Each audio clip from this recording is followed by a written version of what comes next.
So to go live YouTube as well. Check sound kama iko fiti just in case. Ni mzuri kuconfirm.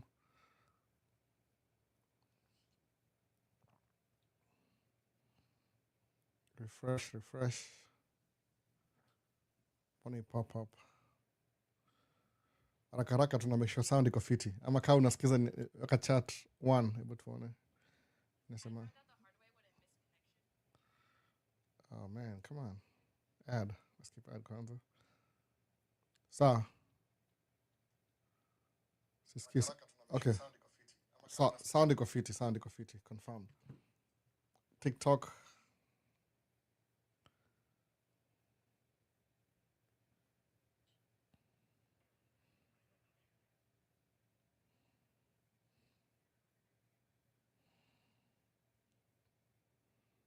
Kuna Bernard asema, how you doing, Albo? I'm doing just fine. Na try to check sound kama iko fiti. Okay, good. Everything in a check out sasa, so that's good. So welcome back to Man Cave Talk Live. Ini episode 123. Ini live Q&A. Musema no filters, just real talk. So tuna pick topics tunaongea as we go, step by step basically. Ile ni Maisha State channel. Inafaa kuwa about maisha huku States. Ilikuwa about maisha yangu, lakini siku hizi nimeanza kuenda more than maisha yangu. Ni ile questions people may ask. Display Spirit Airlines on the side hapa hivi. Mwaga aviation enthusiast. Napenda mandege sana. Everything about mandege. So unfortunately tumeluzi kampuni last year. Walikuwa bankrupt because of hizi skyrocketing prices of fuel. So from now on takuwa na Spirit Airline. Hii ni one of their planes, ilikuwa Airbus, ama still ni Airbus A320 Neo. Ndio hii plane model. Mo collect my plane. Gemini 200 scale 200. So leo ndio nimeka hapa hivi. Walif shut down last year. So this is the plane, by the way. Another view, inakaa hivyo. Hii ndio plane hapa hivi, another view. So niko na collect my plane. One of my collections ni one of my favorite planes ya narrow body ni Airbus A321 Neo. Mona. Alafu saa Spirit Airlines ni kampuni yoga ni kama ile inarun ile cheap flights. Unavyoandika hapa hivi imeandikwa spirit.com. Yani ina cater for hizi ma cheap flights. Unataka make flying ikuwe more affordable. Suppose nitaka fly kwenda Las Vegas na Spirit Airline is kwa $70. Juu ni yao configuration ya plane ni two plane seats. Hakuna VIP, hakuna nini. Ni ile tu wana maximize capacity ya economy. Sawa. So kuna kama 3 rows versus 3 rows from the front to the back. Unapewa tu snack maybe, and if you want anything you have to buy it yourself. Ni option kununua vitu if you want to buy anything. So ni kitu ilikuwa very affordable. Ina bring ile cost of flying inakuwa a little bit cheaper. Ni kama Ryanair ile iko UK basically. So inajiitaje Spirit Airline. Ni Spirit Airline ndio hii. So mu collect my planes, by the way, mtu ajui. Mu collect a couple of planes. So hii ni one of them itonga Spirit Airline. Ilikuwa shut down, ilikuwa bankrupt last week.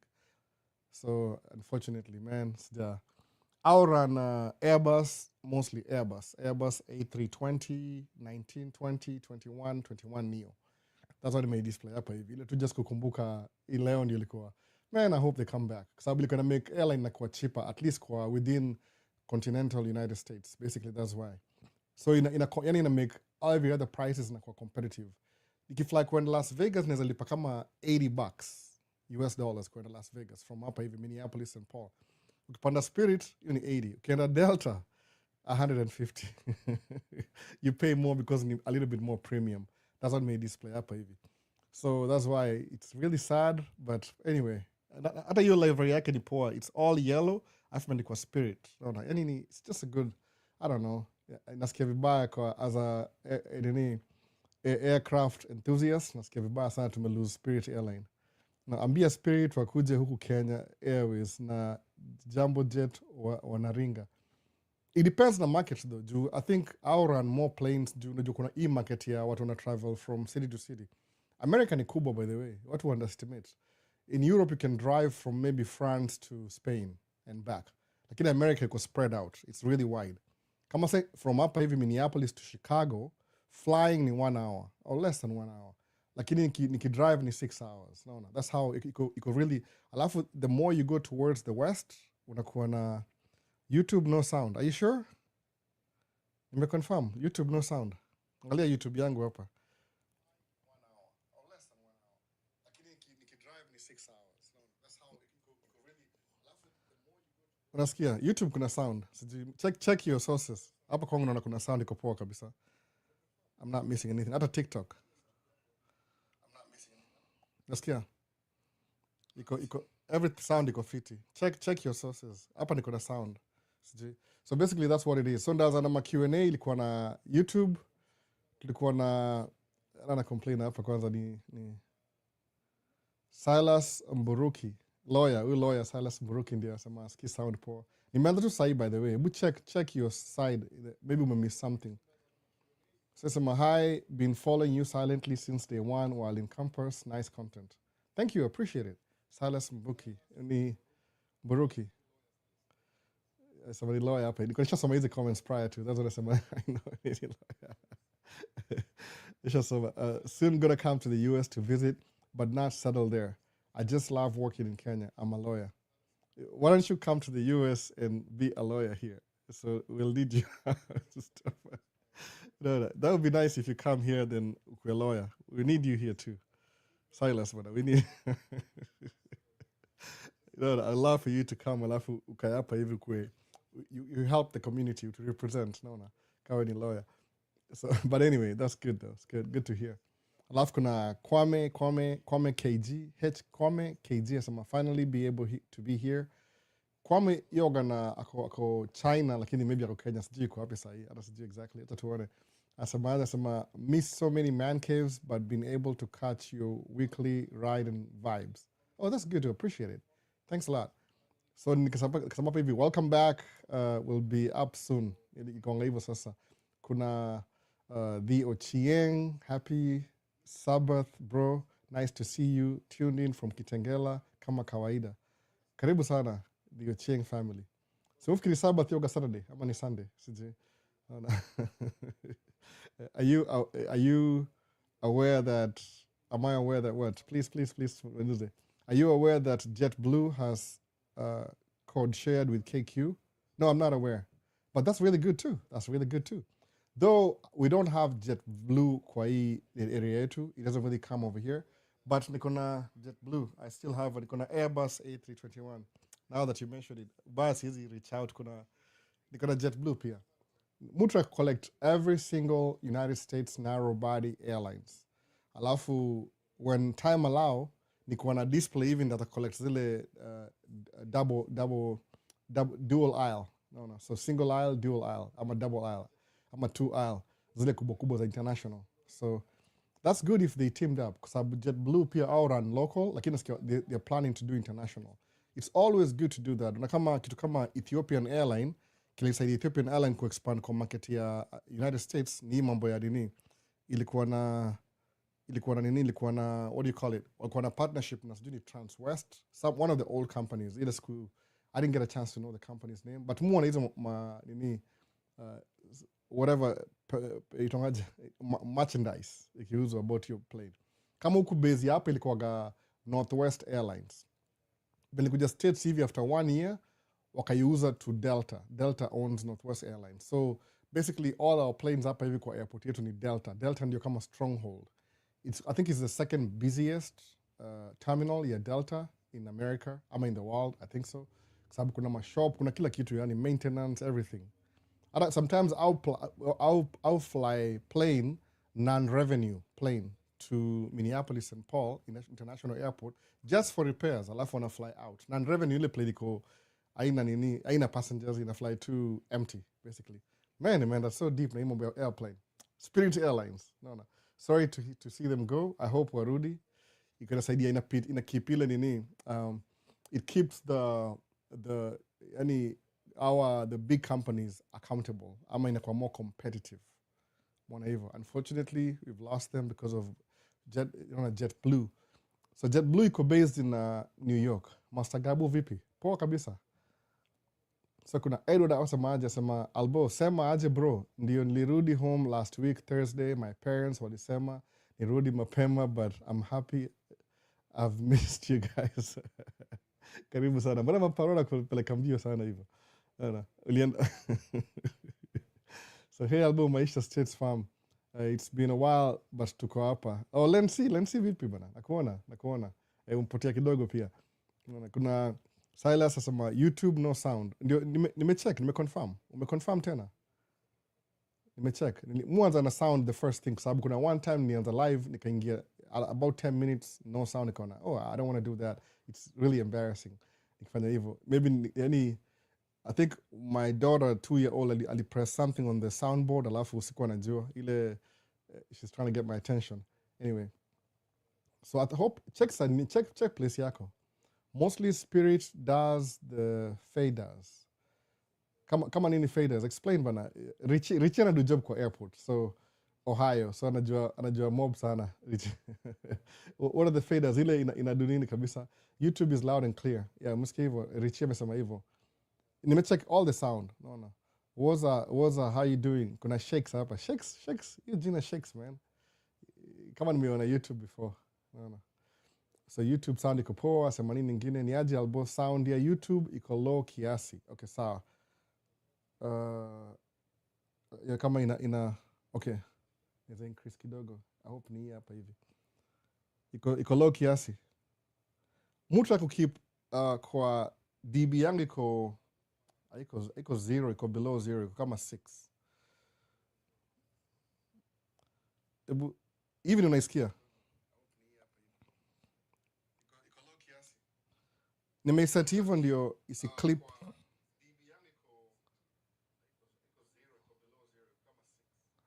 So naweza ongeza nini hapa nime maximize. Iko low kiasi, I get it. Ni kweli iko low kiasi but not like keep isi clip kwa nini? What am I missing hapa hivi tuone? Output. Sasa nimeweza kwa mambo technical katikati ya live. Audio tuone test. Hapa iko maximum. Reduce background or stereo audio automatically adjust. What am I missing? Mimi nasikia loud and clear. Maybe utabidi crank up juu side yangu nimeweka a little bit low ndio nisi clip ile iko distorted. But it's true iko a little bit low ile musikiza hivyo. Mambo ya audio it's good when it's below 0 dB ndio isi clip. So hata ukicrank itakuwa ukicrank itongaje ukicrank hiyo knob kama ni knob ama ukiincrease itakuwa too loud, itakuwa too comfortable kwa masikio. That's what I mean by that. Unaona? So back acha tuone kama microphone pia nime place microphone place fiti pia. Maybe the microphone pia. Hebu tuone. Tighten. Sijua gani kuja hapa sasa siko hapa. Maybe walikuwa hapa hivi wana explore. Acha nitry keep microphone karibu. Maybe the microphone pia.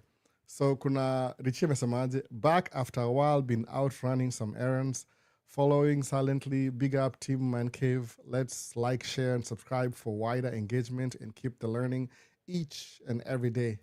Shukuru sana, thank you Richie. Richie tuanza YouTube channel lini bana Richie? Tumengoja bana. Unajua Richie tupatie perspective ya Ohio. So Edward Kamau asemaje, wazazi walisema no 1 week imetosha. So what have I missed so far? Not really much in the Q&A. So last week tuliongea juu ya one of the latest question ilisema somebody aliuliza, I think about 2 years ago tukuwa na Man Cave, nilidu episode moja ilikuwa why is marriage a scam? Ilikuwa hivyo. Spirit Airline went out of business. El Pata. Yeah, they did, man. And unfortunately, they went out of business. It's so sad to hear that. I love the cheap flights. So ilikuwa 2 years ago tulikuwa na discuss in 2.5. It's been a while. Ile time Ibraki do huko US. So akasema tuongee mambo ya why is marriage a scam? Alafu ilifani do one-on-one my wife. My wife she's a native Minnesotan. Native as in wale white Minnesotan. Ni native Minnesotan. So ilikuwa kama 2 weeks ago. So basically tukaongea hiyo story we did a one-on-one kuuliza why is marriage a scam or why ilikuwa argument kama topic hivi. Alafu ikakuwa it kind of went off the records a little bit kwa hiyo live. I don't think ashafanya hizi my episode before, so alikuwa naongea tu continuously. Naambia no, we have to stick to the topic because ilikuwa recorded video. I never posted it because alisema she wasn't ready for the whole interview thing. Alisema hivyo kutoka hiyo, she wasn't really ready for the interview.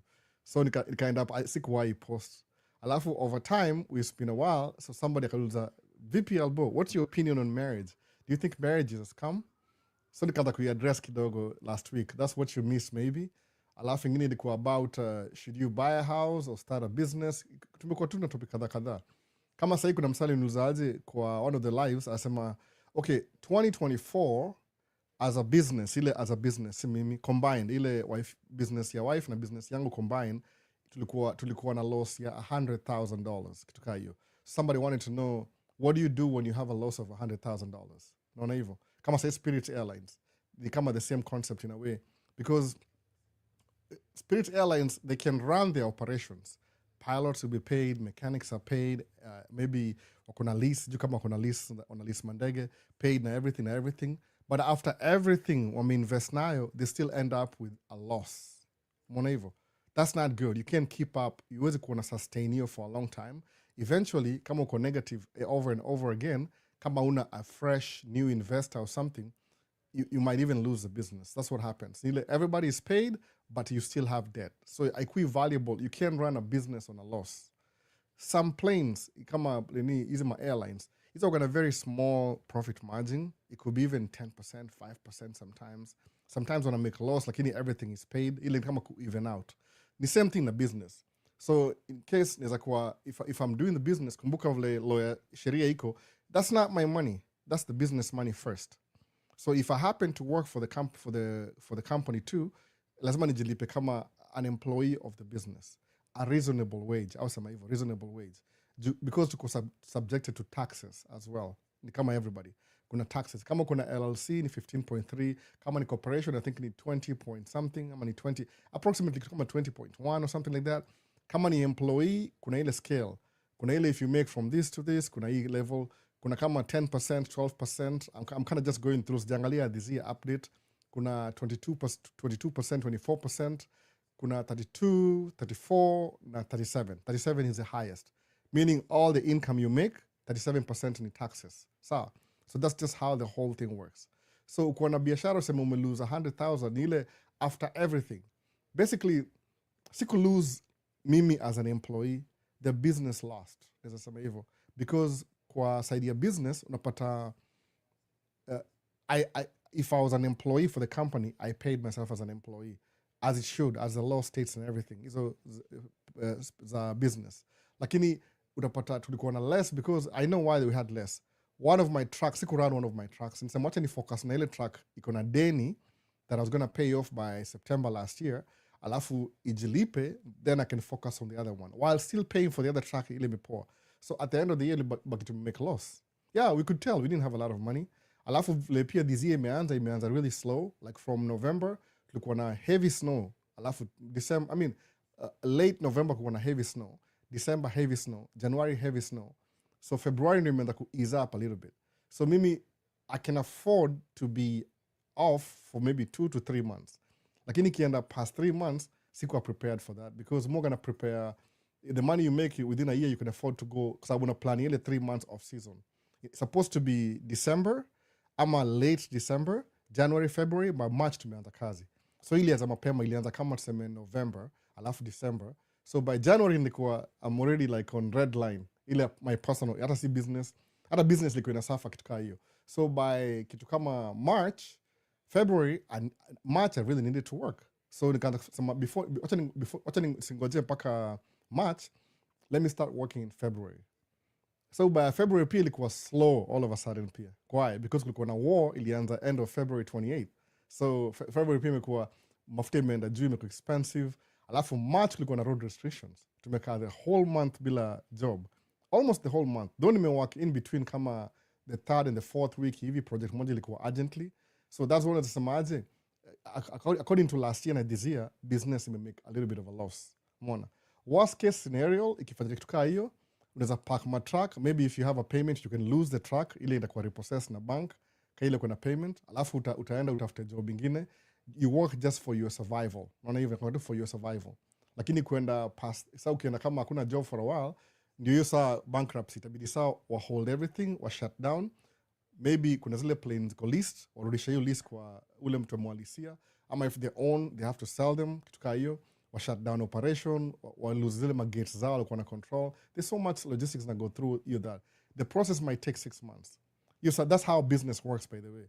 So ukidu business, ni ile, you will get paid, but sometimes utakuwa overall profit iko less. Kama niko na run track moja last year, because the other track ilikuwa very slow pia. Ingekuwa worth it ku run track mbili, na season iko, last year ilikuwa because of tariffs. This year ilikuwa because of war. So ni kama hii administration ijakuwa forgiving kwa watu wa business. At least watu kama small business, kama small businesses, si wale multi, because multi ni kama they're doing really well. Na inflation na kila kitu. So that's what happens if you make a loss. You don't lose everything, but kama una do business, so I think that you can never go back to a 9 to 5. Izabidi uende uko temporary, ile maybe for 6 months hivi. So at the end of the day, business will survive. Ama you can lose some equipment. Kama mimi, the one thing I'll lose ni ile nda lose equipment. Ile whatever iko in payment. Kama sasa na track 3, 2 ziko na payment. Okay, together, me na wife, tuko na track 3, lakini 2 on payment, moja iko paid off. So ama ni repurpose track moja and I could do something else, which I'm thinking about if things don't work out by maybe June or something, but imekuwa slow kidogo. So that's what happens in a business. You still do it, lakini in a vary. This year could be slow, next year ukue double profit. Sababu ile job yenyewe, the thing you're supposed to do, did not go away. No. Kama tuseme Spirit Airlines, iki shut down leo, it's not like the passengers are not available. They're always available. It's just that now they're going to be paying more flying other carriers. No. So the market is still available. Ni ile tu funds sababu yao ijaingiana. Sababu wasema walikuwa dedicated, wasema tu yani we have to keep it as a low cost carrier. So what could have helped Spirit Airlines? I mean, I'm very ignorant sometimes before. Okay, this is the extent of my ignorance about Spirit Airlines. Now give e example on the basis of business. So they could drive over the road, kulikuwa na kuna company tonga Spirit Systems. Iko Wichita, Kansas. Wichita. The company utenza fuselage. Fuselage ni part ya plane. The middle part ya plane, your fuselage. So mikafikiri, in my ignorance, maybe it's true, I look up, I thought Spirit Aviation, aeronautics system, knew the same Spirit in around Spirit Airlines. That's what I thought, by the way. So, this company must be so rich. Wanna manufacture fuselage, now kona airline company. Wow, that's really impressive. That's what I always thought, by the way. Nile tu nikuwa, just based on my assumption, see the real thing. Maybe they did own that, sijui. Kuja kurealize Spirit Airlines kama hii, outrun Airbus. Airbus ni European company. Iko huko, headquarters iko, kuna factory I think in Spain, France, Germany, UK I think, somewhere. Maybe I'm missing a country, but those are the most, the airline in Europe. Mona. So basically inakuwaje? Oh, kuna super chat. Thank you man for the 5 CA Canadian dollars. Thank you, appreciate it for super chat. So inakuanga hivyo, so inasaidia ile Spirit Airlines. I thought that was the thing. Kuja kurealize Spirit, I don't know. Why do I know Spirit? I don't know. Nilideliver mzigo kwa hiyo.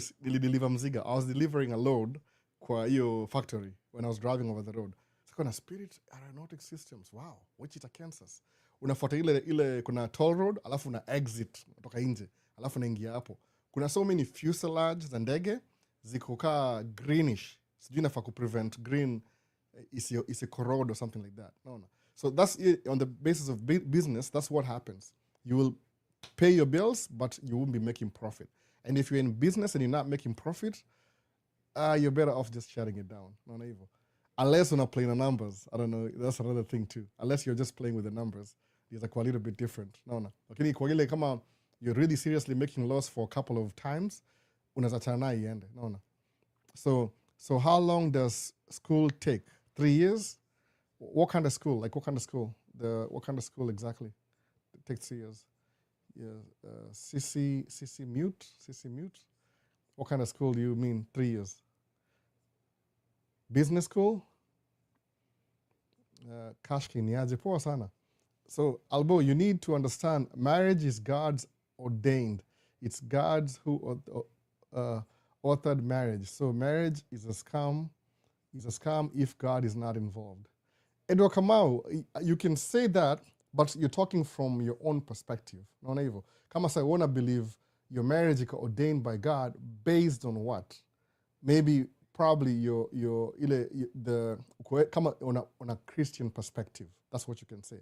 On a Christian perspective, according to the teachings, is ordained by God. Najua hizi kuna watu, they're not even Christians. Nasema hivyo. Ama kuna kama country nasikia, okay, back in the days, I think 1980s, Soviet Union, USSR, ilikuwa, they had no official religion. I don't know how that worked. Communism, I don't even know, by the way. Inatumusikia history. So that could be true from your perspective. Lakini unapata kama unaishi kwa place kama maybe like a metropolitan, a mixed bag of things, unaweza end up, you marry somebody who does not believe in Christianity and you believe in Christianity. No. It might look good because mkona common ground, because maybe basically you have a little bit of things in common until you start living together. Then everybody has settled down for their comfort zone. Then mnakuwa na ile nini tuaje, mnakuwa na hizo ma differences in opinions ama in shared beliefs. Naona hivyo. So ndio wasa mangaje, it's safer if you're gonna marry somebody, una marry somebody mkona at least the major pillars, ile pillars for the marriage, the major pillars of the marriage zikuwe, at least mkona common ground. Kama it could be maybe kama kuna kitu kama ethnicity, if it's a big deal for you, keep it within the ethnicity. Kama ni maybe finances, keep it within the finances. Kama ni what else? Class, kuna hizi ma human created concepts. Evil. But naweza sema tu kweli kabisa, it's not as easy as it looked. Sabu, sometimes maybe get a counselor, listen to people who've been there, done that, utapata more wisdom. Mimi, I've been in a marriage for like maybe 12 years. I'm on 13, maybe 12, 13 years. So, I'm really experienced. Every day there's some micro and macro adjustments I have to make. Sawa. Kama your question ilikuwa centered na somebody nimesahau jina yake, ataka kujua, is it okay to marry outside your race if you're in a place like in the United States of America? Nesema yes and no. It just depends. It just depends how much you're willing to be uncomfortable. I'm comfortable. Nesema hivyo. Sababu in the beginning, if you marry somebody who you grew up together with, hata kama see the same ethnicity, ama tribe, ama anything, utapata these things you share, kuna ile common ground. According to me, it might make things a little bit simpler, lakini kila mtu akona ambition. Unaona hivyo, kila mtu akona ambition yake. At the end of the day, when you're married, kama mimi usemaje, one of the strongest bond ya marriage yangu, mimi too, from my own opinion, I'm not putting it on you guys, no, anybody, from my own opinion, one of my strongest pillar ya marriage, maybe because I've lost something or gained something, I don't know. Musema, one of the best cohesiveness, ile kama, naongea kama ile glue ya marriage yangu is kids. That's it. If I'm married, I don't have kids, that's going to be over in a few months. Sabu, when I look at my kids, ile reflection, ile nasema, man, I can't live without these little kids, these little humans. So even when things nakuwa tough on the other side, nasema, I gotta watch my kids grow. No, ipatia motivation. Even if ile ngine iko balance sana, mu focus na my kids. I really need my kids to be kwa ile within your premises, your marriage. That's me. No. Imanishati, I'm going to use some of them even nini, Edward, uza kwa na ile conviction yako from your own perspective. But are you sure that your other party, kama just for argument's sake, are on the same page na wewe? They could be on the same page with you for the first 6 years? Alafu 7 years, man, I need somebody richer. What are you gonna do? Simona vitu zina happen. No.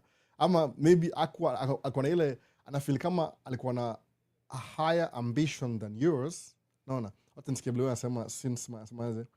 Hebu tuone. Anainsists sana. How long does school take? 3 years. Cash King. For driving his trailer. Oh, driving trailer? He's on a truck trailer? A month. Sisi, a month. You probably knew it, my channel. Sababu ngekuwa watching Maisha States, especially on YouTube. I talk about everything. Probably nishakava hiyo story. It just takes a month. It took me a month. Actually nikianza nini kuendesha hizo truck trailer combination, unajua trailer unamaanisha ile tractor trailer. It took me a month. I mean, it took me 3 months because I was doing it part-time over the weekend.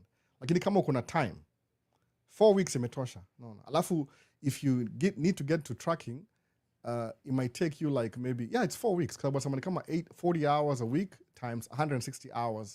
Alafu una test out kwa license. Once you test out, you have the license, you're good to go. Well, it just takes like a month. Alafu, the training itself, you can get a loan, student loan.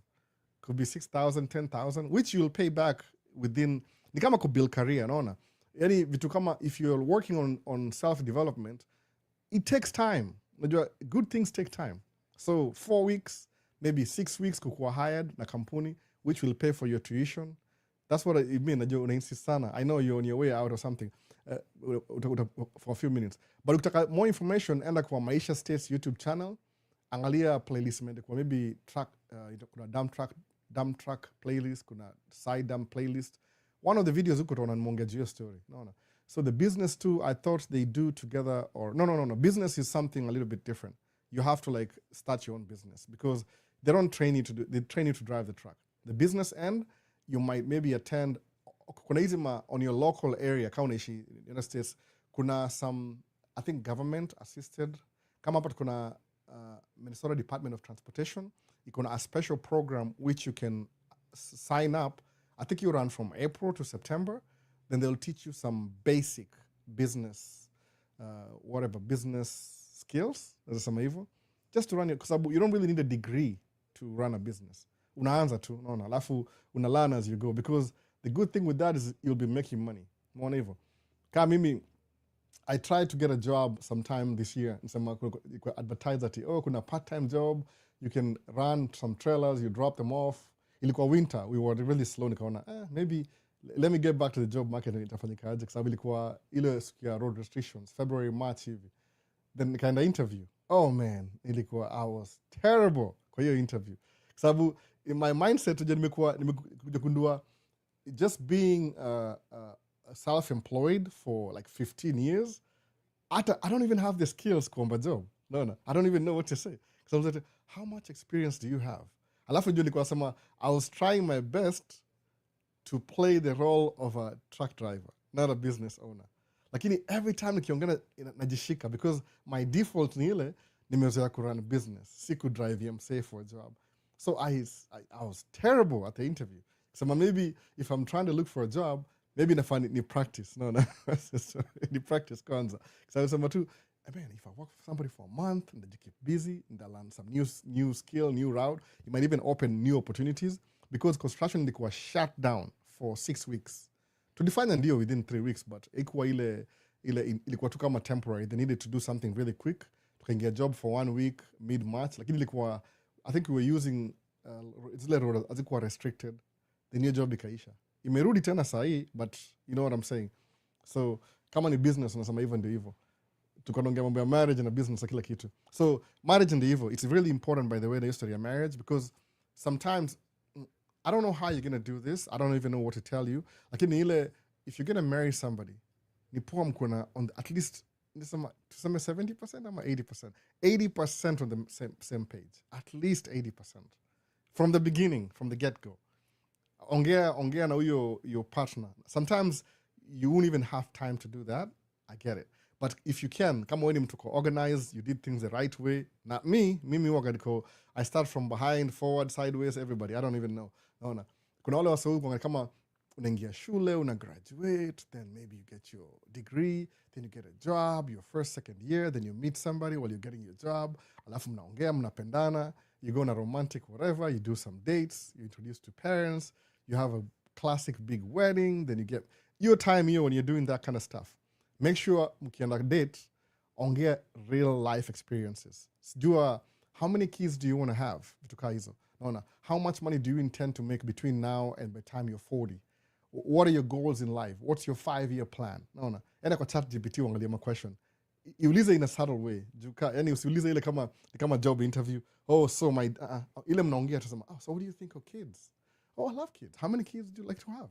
So me, I like a big family. I like maybe I want to have 12 kids. 12 kids? So Paka nimechoke. That's how serious that is. 12? Okay, good.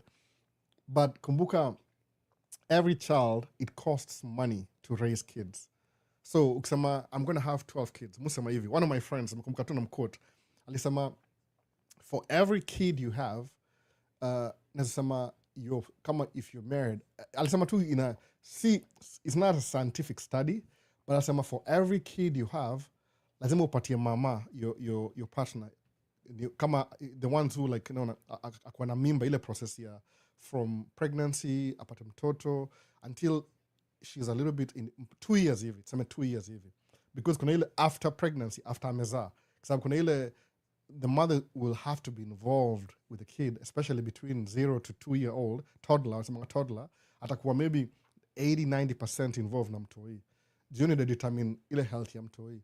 So if you want 12 kids, and you're having kids every 2 years, so meaning kama na wanasai and you're 24, hesabu 12 times 2, itakuwa 24 years from now, that's when she'll stop having kids. Unaona hivyo? Alafu angalia finances. So who's gonna be the sole provider of family? Itakuwa wewe. How much money do you ongea vitu kama hizo ni real, by the way. Sabu 9 times out of 10, most people wanna fall under middle class. Very few wako ile upper class, so something like that. So naweza sema hivyo, just discuss these things. Put them out there. Kuwa tu sincere. Sabu, you'd rather call it off from the beginning. Akisema, I want to be in Hollywood, I want to move to California, I want to do movies. Your process you do in the first movie might take them a while. Unaweza kama uko 20, by the time umekuwa peak uko 36. Naona hivyo. So when do you have time to have kids when you're trying to pursue your acting career kutoka hiyo? Ongea hizi vitu, understand mjue goal ni nini. Naona hivyo. That's what I would say. Useme ati nataka kuoa tu judem ni msupu. Supu ni shangi ya sijui 20 years ago. Ni good looking or whatever. Looks is a fade. Naona. Zina fade immediately. Sema, the best metrics ya looks ni hivi. When you meet somebody, kama tuseme, either way, male or female, kama sa, if you meet me and you meet my dad, chances are, or my mom, my parents basically, the way my parents look like, kama niko na resemblance yao, chances are I will look like that 20 years from now. Naona hivyo. Watu wako na ile family resemblance. So when you meet somebody, she looks good at 20, na mama yake anakaa hivi at 50, or 40 or something, chances are they'll look like that 20 years from now. Naona hivyo. Kama ni looks you're going for. Ni ile tu, sometimes when you're married to somebody, hizo looks azimata sana. Ni ile the quality of life unaibring kwa, mbele yenyu. Hiyo ndio story ya marriage, by the way. I can go, na pia naweza go south. Naona hivyo. So naweza enda hivyo, tuendelee kwa Richie anaongea mambo ya ndege. To switch kidogo. Naona, what did the interview did they take you? What interview? Please answer me. What can you advise people who marry old people because of papers? I'm not an expert though. You're asking for my opinion. I'll give you my opinion. No. If you wacha niangalie Richie hapa samaje. Richie sema like the feeder. Okay, feeder plane. I get it. They are feeder planes. That's right. Nilisema vibaya, feeder. Like the feeder plane does the short haul for the big plane. Like we have the Airbus A380, Boeing 777. In the hub, mostly planes like the Airbus A320, 737 act as their feeders. Yeah, that's true. Narrow bodies, they feed. They get people from, I would say remote, but remote is not really justified. Small airplanes to hubs. Then from the hub, small airplanes to the hub, feeders. They feed the big planes, the wide bodies. Wide bodies, that's what, I missed the feeder thing because I wasn't thinking plane terms, I was thinking about something else. So Spirit Airline is a feeder. No. Kama sahi, in our Minneapolis, I'm switching. Nime transition from marriage because of the question. The Q&A, it's a live Q&A. So I'll go back to the marriage. So feeder nile, it brings stuff, brings people to a hub, then the hub Peleka International, So maybe if I want to fly Kenya Airways is called JFK, which is where JetBlue is. So there's no JetBlue here though, but there's Delta. So there's a Panda Spirit Airlines from Minneapolis to JFK for maybe 3 hours. Because I want to go to Kenya, alafu nifika JFK, then I hop into Kenya Airways 787-8. Inipeleke kwa Kenya sasa, because natakula ugali na nyama choma kwa ndege. If that's the case, that's a feeder plane. Yeah, I get it. So Richie for do imambo airport. You know more than I do. Me too ni enthusiast. Wewe ni action packed. Naona. Anza kachannel hivi. Sijui. So that's what it is. So Jeffrey asema karaoke asema hi Albo, hi, how you doing today? Kuna swali asemaje asema hello Albo, would you be interested in buying land in Nakuru, Sumbukia, inauzwa na my neighbor 1 acre 2.5 million but sai hana bidder. I'm a bidder? No, I'm not interested right now. I don't have cash waiting. I'm not interested right now. But it's a good deal. No. So yeah, I'm not even talking about land right now. Land there's a time it's more appropriate. I just want to be a lawyer in Kenya. Oh, so that's good. But I'm still exploring a university to do my second master's, maybe in the US or Europe, but virtually. Kuja hapa Silas. We need you. We need you more than you need us. So Silas is a lawyer in Kenya, so he says he wants to pursue. So kulikuwa na Canadian one amepatia super chat ya $5, CA $5. I think it's Canadian. Lakini thanks a lot, man. Thanks. Ungeuliza swali at least. Ungesema something, no. Just put your words on the money. Ungesema something at least to do something about nini. So why did Spirit was closed down? Bankruptcy. Just, it was operating at very thin margins. So when the fuel goes up, the Strait of Hormuz and all that, I don't really talk much about politics. Okay, let's call them world affairs, but not really. Some politics, it escalates a situation. Inakuwa polarizing, inakuwa na two-sided argument. Let's say world affairs. So, why am I coughing? It's a little bit too cold. So inakuwa hivi, world affair, inakuwa escalate. Basically, whatever's happening in the world right now, it'll cause fuel prices to skyrocket.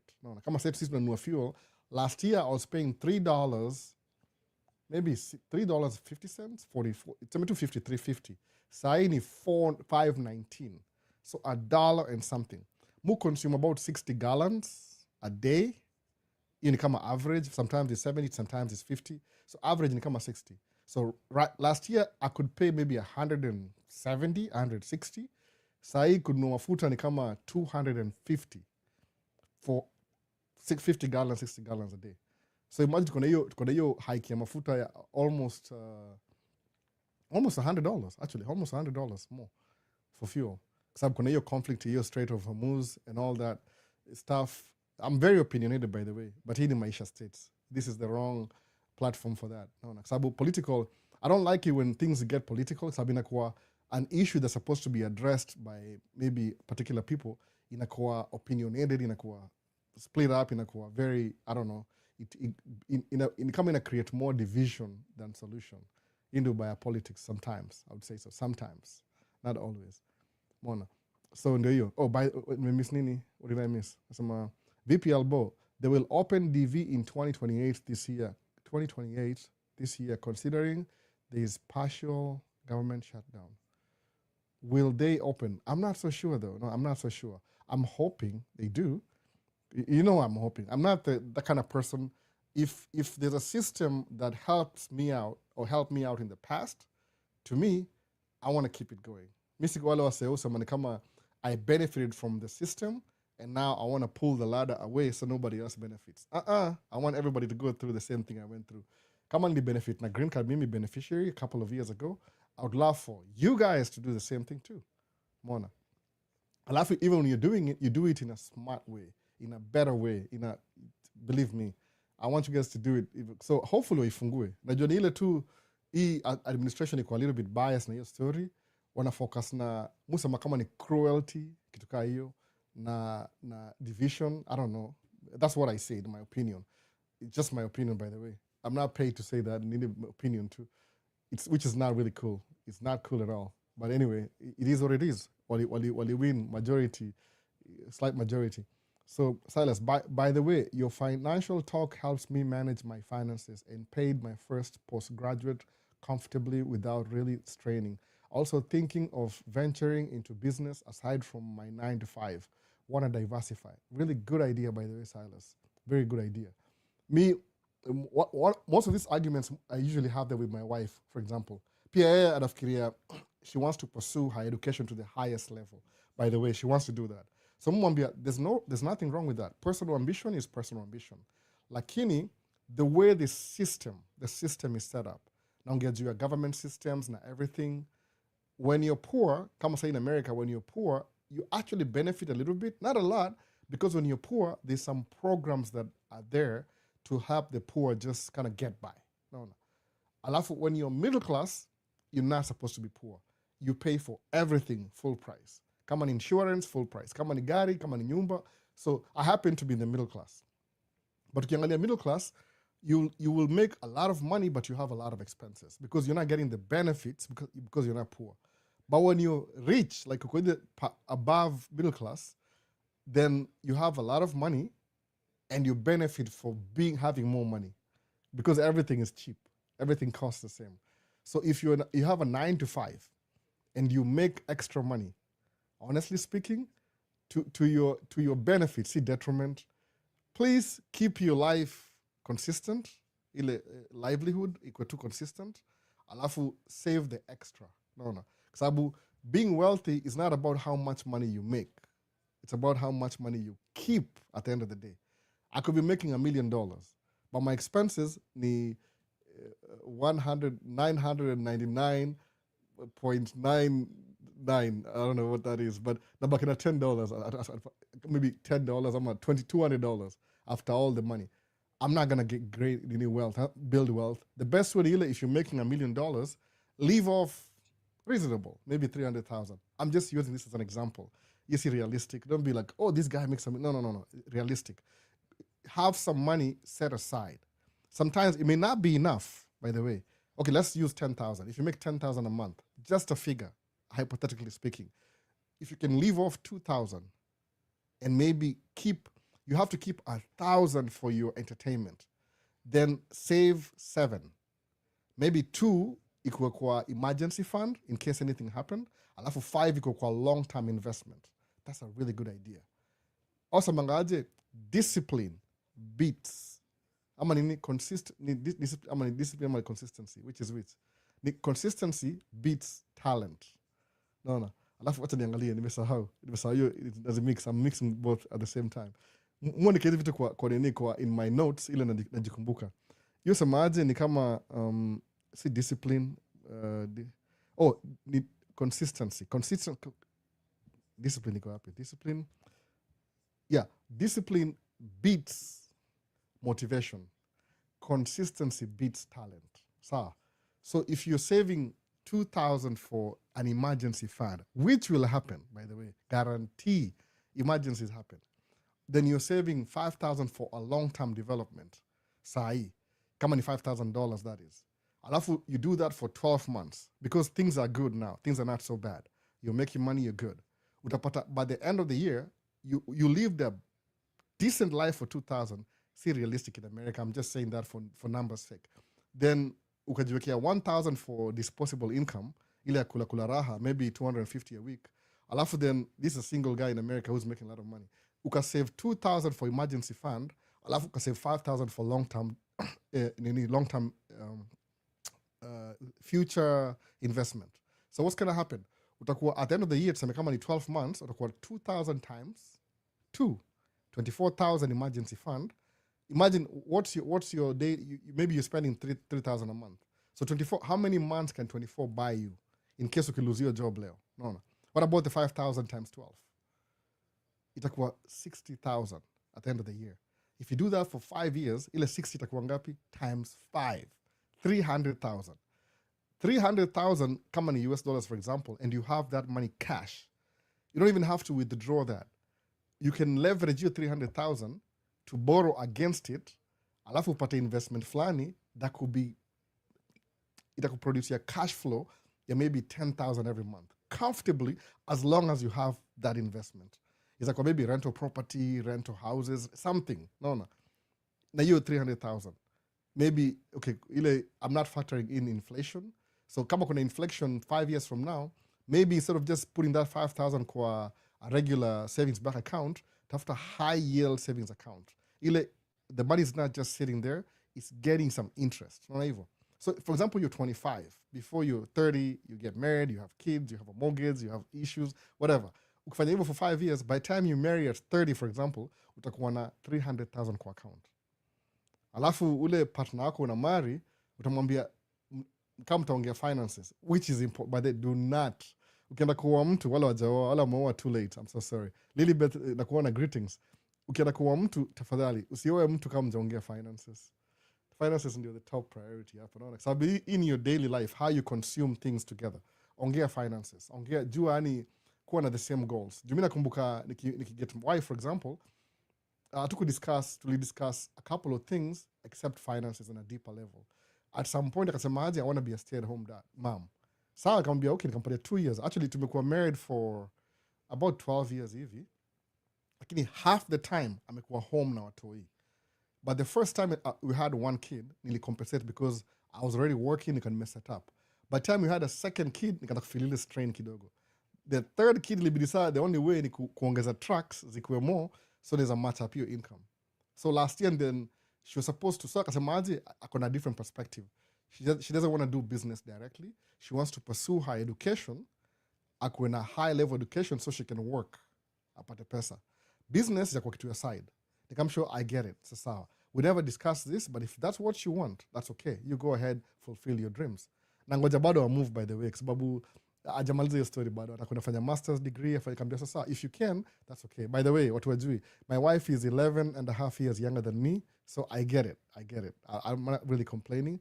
So Bill said, okay, you do your thing. Mimi kwangu ni kupursue business, ni kuwa at a higher level, then maybe, if I'm comfortable, then I can go learn some craft school. Nirudi shule nisome something. Niko na vitu mingi in mind, atakuwa lawyer kama Silas hapa hivi, niko lawyer. But hiyo is maybe too late right now, because I'm so deep in business right now, and I think about retirement and my kids. But basically ni ile ongea finances from the beginning. Kama mko supposedly meet in college, both of you mko na ile ambition.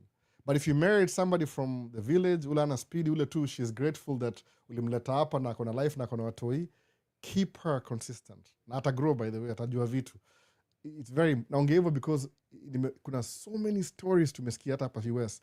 People get married, alafu in a break because of ile fundamental. Amkuangalia foundation itaenda aje. Uli assume tu. Labda usema, anakaa poa.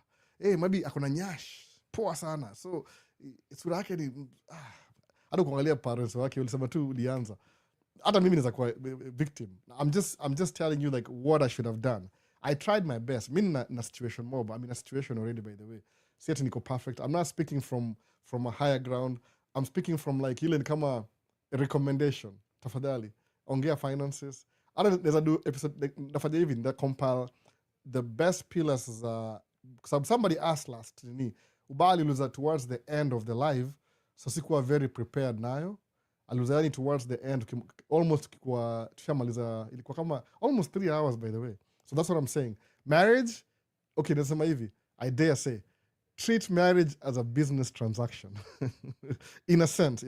Najua kuna ile, see, it's not a business, but kuna ile, treat it like a business transaction.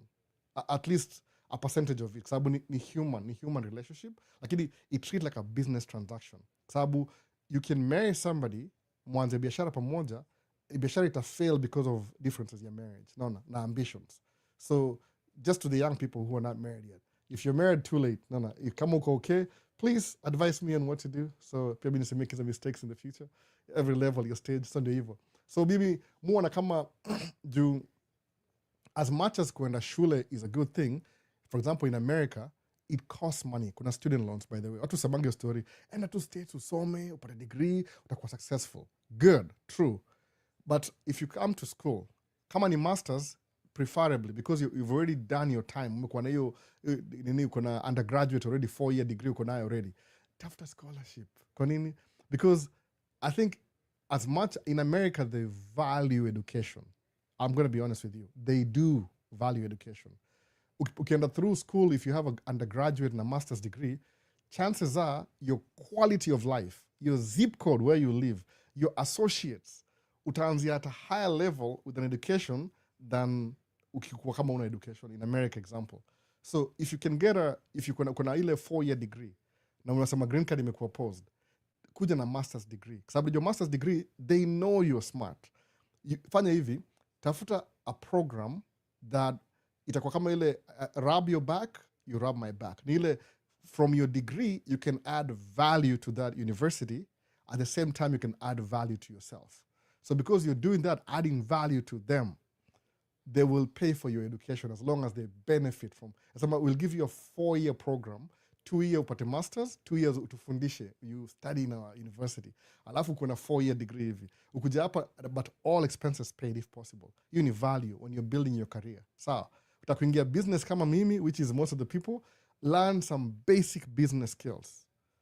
Usikuje useme naanza business and you have no idea. I mean, if you start, it's too late. Kama mimi ni self-taught. Naona, self-taught. Everything tu ni dive tu, naona, inside the frying pan. Alafu ikaanza kuhit up kishindwa. What do I do now? Nikalana as I go, naona. Not recommended though. It's only for the faint of heart. Ama ni nini kitu hiyo. Tuendelee.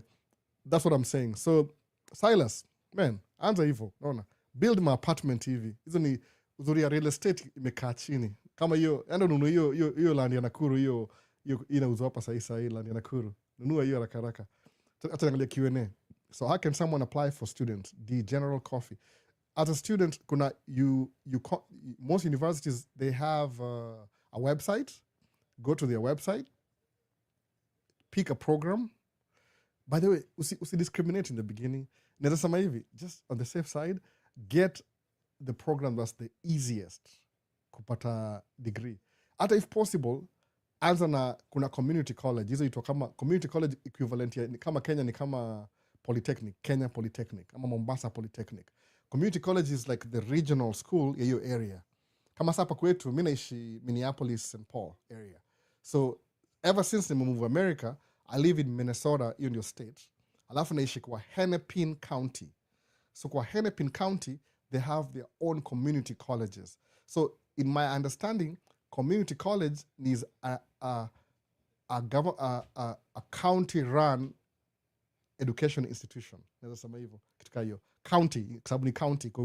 Of course kuna states funded, lakini county ndio inasimamia. Itwa Hennepin County Community College. Kuna Dakota County Community College. Sawa. Hiyo ni kama 2-year degree. Kwa visa CF1, I think ni M1. Apply for that. Alafu angalia hivi, kwa sababu mambo na visa, mi si pro, lazima muende kuona Kenyan American Home. Naona. Yeye ndiye kuna more information. Mi sijai, but maybe in the future ndio kuna more information. But enda angalia Kenyan American Home. Umsumbue. Hata kama uingie membership, uninyake ile kuna insider group. Na shamelessly advertise. Kenyan American Home anaongea hizo mambo za education. Alipitia hiyo system, ako more familiar because ana coming in contact na hizo vitu kila siku. So enda kwa hizo places, apply. Kama ni community college, angalia kitu fulani ile itasaidia your case. Kwa sababu ukienda kwa interview, you have to convince them why you want to study in America and not in Kenya. Naona. To be honest speaking, from my own limited information, tafuta anything to do with aviation. Kwa sababu aviation, it's big, but it's not that big in Kenya. So what do? Unasema, I want to get a community college 2-year program. Ikuje to the US for 2 years, vocational, nisome aviation. Sawa. Ukishafika hapa hivi, by the way, unaweza ingia 4-year degree. Tena uende uchukue visa nyingine ya 4-year degree. But since you're here na umegraduate, that's a good record kwa watu wa you're serious about your studies. Alafu kumbuka, all the movies you watch about America and everything you think you know, to be honestly speaking, not everybody goes to school in America. Not everybody, by the way. Nasema hata kwenda shule in America ni prestigious. It's very, like, kwa population, I could say 20%. Ile tu, siko accurate kabisa. Naweza look up, atasema tu hivi. One of you can look it up. No. In the United States, how many people actually have a college degree? What percentage? Nasema hivi, what percentage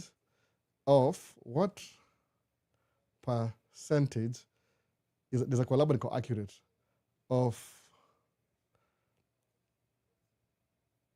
of United States have a college degree? Naona hivyo. What percentage? Nasema tu hivyo. Ile tu, what percentage? Naona hivyo.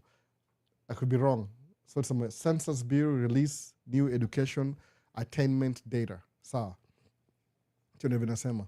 September 2025 inasema, man, inasema anything really. imesema highlights. Age. In 2024, 42.8% of the population age, or may divide, between 25 and 39. So you could age group between 25 and 39 ni 42%. Okay, between 40 to 54 ni 34%. Age 50, kuna overall. Give me overall, man. Hakuna overall hapa hivi. 49.3 unemployment. Man, kuna too much discrimination in that so deep. Ini bureau census bureau release. Staki census. Nataka ile tu average ile everything combined. So at least one least educated state. Man, come on. It's taking me all over the place. I'll look for it next time. And to be honest, Nile, majority of people want a college degree. I'll be honest, majority I want a college degree. That's what I would say. Majority. So kama anybody anajua, aniambie kama unaweza look up your story statistics.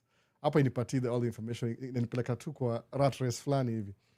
So anyway, tuendelee. Allen Bedsheet asemaje, hey guys, Evans Leon bankruptcy. Community college offers masters. No. Community college imesemaje is a polytechnic. It's a beginner, kind of like I was a vocational school. Ile kama tuseme you get a foundation of. It's cheaper because it's county, see high level ni county. It's cheaper actually. Kama unasemaje, if it's possible, I don't know if it's possible. If I want to go like the cheaper route, my kids, that determine what they want to do for a career, then I'll send them to community college, which is just close by. You can cover 10 minutes drive. Because, one of the things that my wife doesn't want to hear at all, zero. My kids move out of state. She wants to keep them close. Attack story. I'm going to New York to start attack your story. So basically, wataenda kama community college ile iko 10 minutes away for 2 years. So what happens is this. Suppose you study kama aviation engineering, kuna ile community college, then you'll transfer your credits kwa university. Alafu watazi-analyze. Wataku exempt from some beginner courses because you've already done 2 years. Then utapewa zile whatever you want to do, alafu within 2 years utakuwa na degree. Sawa, but we must save maybe half the cost of university. So university kuna differences. So in a county level, just from my understanding, I could be wrong, ile tu observation, kuna community colleges. Kama ni international student, ni M1 visa, see F1. F1 ni unaingia ni 4-year degree. But M1 ni 2 years. But that's still good, because inakupatia ile beginner. But for your evidence, tafuta something that's lacking in your country, but it's more available in this country. Kama sema mambo aviation engineering, aviation mechanic, naona hivyo. Kusema I want to go study aviation mechanic in Minnesota, Maisha States, whatever, whichever school, so that I can get that course, come back and be an asset to my country back home. Because I realize, according to the labor statistics ya Kenya, only 7% of the population imesomea aviation. And na ndege, ukiangalia projected, in the next 7 years, even or 10 years, JKIA inakuwa expanded. Itakuwa kama East African hub next to Ethiopian Airlines. They are planning to buy 23 more planes. Itakuwa maybe Boeing, hope on Airbus. I don't know why they always hope on Airbus. But okay, anyway, what increase they're buying more planes, so they expand the airport is expanding. And I know 7 years from now, they will need aircraft specialists to work on maintenance. Sababu most of the companies, kama sema Kenya Airways, haina big presence sana. But unapata Ethiopian Airline, besides hub yake, itakuwa na hub fulani outside Ethiopia Airline. Unapata kuna watu wako maybe UK, but employer wao ni Ethiopian Airline. Does it matter? No, it doesn't matter. It's just another company. Naona hivyo. So I just want to put myself in jiweke mahali. When this thing comes up, I'm ready to go. Naona hivyo. You're ready to go. Kabisa. Uko tu ile wendi uko na aviation. Ukienda embassy, so how are you going to finance for your tuition? Unasema tu, I'll do this, I'll do that, I'll do this. Alafu inakuwa more evidence. Usema tu, I want to go do business administration. You know, everybody's doing it. Actually, it's much cheaper to do it in Kenya anyway. Naona kitu hiyo. Tafuta something inakaa a little bit sophisticated, alafu kuja hapa hivi. Ukishakuja hapa hivi, learn. Utakuwa na ile option ya kuangalia, can I switch my major? Can I do this, do that? Alafu unaendelea nayo tu hivyo. Unaona? Mimi sina degree, so usiniulize mimi ndio nimesemaje na recommend Kenyan American Home. Unaona? Nani Owen, ito Owen. Ako TikTok, ako YouTube, but mostly I think most videos ziko YouTube, zile long format. TikTok yoga apatia na briefing. muuliza atawambia kila kitu. Naona mkoaje watu wako poa hapa. I think everybody is good. Naona kuna question kadhaa hapa hivi. Community college offers, so Blair TBB. Community college ni a small, I offer kama aita associate degree, kind of like a 2-year degree, halfway point to undergraduation, kama 4-year degree, ni kama halfway in. Naona you can get a job na associate degree. Naona ama Kenya sitangaje diploma ile diploma, 2-year diploma, you can get a job with that. Alafu it's even better because if you're getting a job after 2 years, you're pretty much doing your apprenticeship in the job, and you can actually take some classes. So by the time unafika 4-year mark ama 6-year mark, utakuwa so experienced because umekuwa 2 years kusoma, 4 years kudu job, and you have a degree on top. Uta grow up in management really quick. Sababu wewe uko na ile una graduate the 4-year na uko na already 6 years experience or something like that. Naona hivyo unakuwa more marketable. Most people do that, by the way. Una grow as you grow. If you know what career you want to pursue, unafanya hivyo. But if you don't know what to do na kwa states, mostly fanya nursing. Sababu nursing iko na very high demand. Hautalala njaa kwa nurse, hautalala njaa kabisa, guarantee. Hizo jobs iko always available. So tena nimemiss nini hapa hivi, hebu tuone kwa TikTok. Bado na maswali mob sana hapa hivi. Mkoaje? Mkoaje, hiyo ni mpya, I think so. So next ni today I'm late, naona leo class kuna ndege, lesson ya leo ni about aviation ama nini. Spirit Airline ime shut down, imekuwa na bankruptcy. This is my collection. Mu collect hizi ma plane, by the way. Today make a video, I promised to, I never did get to it. Hii ni Airbus A320. Mu collect Gemini, Kenya. Kama Kiswahili. Gemini. Gemini. Alafu ni 200 scale model. Mu collect hizi ma planes, by the way. Niko nazo mingi hapa hivi. Lakini hii ni ilikuwa shut down. I feel bad because I was hoping to collect planes zao zote. Ile kama tu something that I do on the side. Slowly, take some time. Naona. I'm a huge enthusiast wa aviation. Nivile tu nilianza tracking kuja hapa States. If only. Anyway. Naona. So next nani kuna Hell Gaming 3443 samaje. Aren't you the guy who says why are you gay? No, I'm not the guy. Come on. I'm not the guy. Aren't you the guy that, man, I'm not that guy. Aren't you the, oh my goodness. Hii ni kama scam kutoka hiyo. Albo, will they open DV 2028 considering government partial shutdown? I said I don't know. Kama umeuliza twice hapa, kuna swali moja uliza hapa hivi, will they open? I said I don't know. Naona. Same thing do hapa hivi. Naona. I don't know. I wouldn't know. I hope they do. Mi niko positively, I hope they do. Because I want you, Dedan Kengesa, jina yako ni ya nguvu, Dedan Kimathi. Kengesa, I want you to come over na hiyo story pia. Ukuja hapa hivi, unifundishe. I'll learn from you. Naona. Mi niko hapa kumotivate. Although motivation is not enough, unaelewa hivyo, motivation is not enough. Uko na discipline is more important than motivation. So if you're motivated, you need step 1. Please take action towards that motivation. Usiwache i burn out. No. If you're high on motivation, you'll never do anything because you're just so high. Oh, I'm so high on motivation. Kuwa na motivation, alafu kuwa na action pia. Use your moment, the higher motivation to take action. Sababu, mu believe hapa hivi kwa Maisha States ni ile, movement is action. So if you're motivated or you've been moved, make that motivation ikuwe action. That's when itakuwa, whatever thing itakuwa true, you'll make it true. But if you're motivated, alafu ukuwe na high, alafu your high ishe motivation, ungoje man cave next week, yende low, you just lost your chance completely.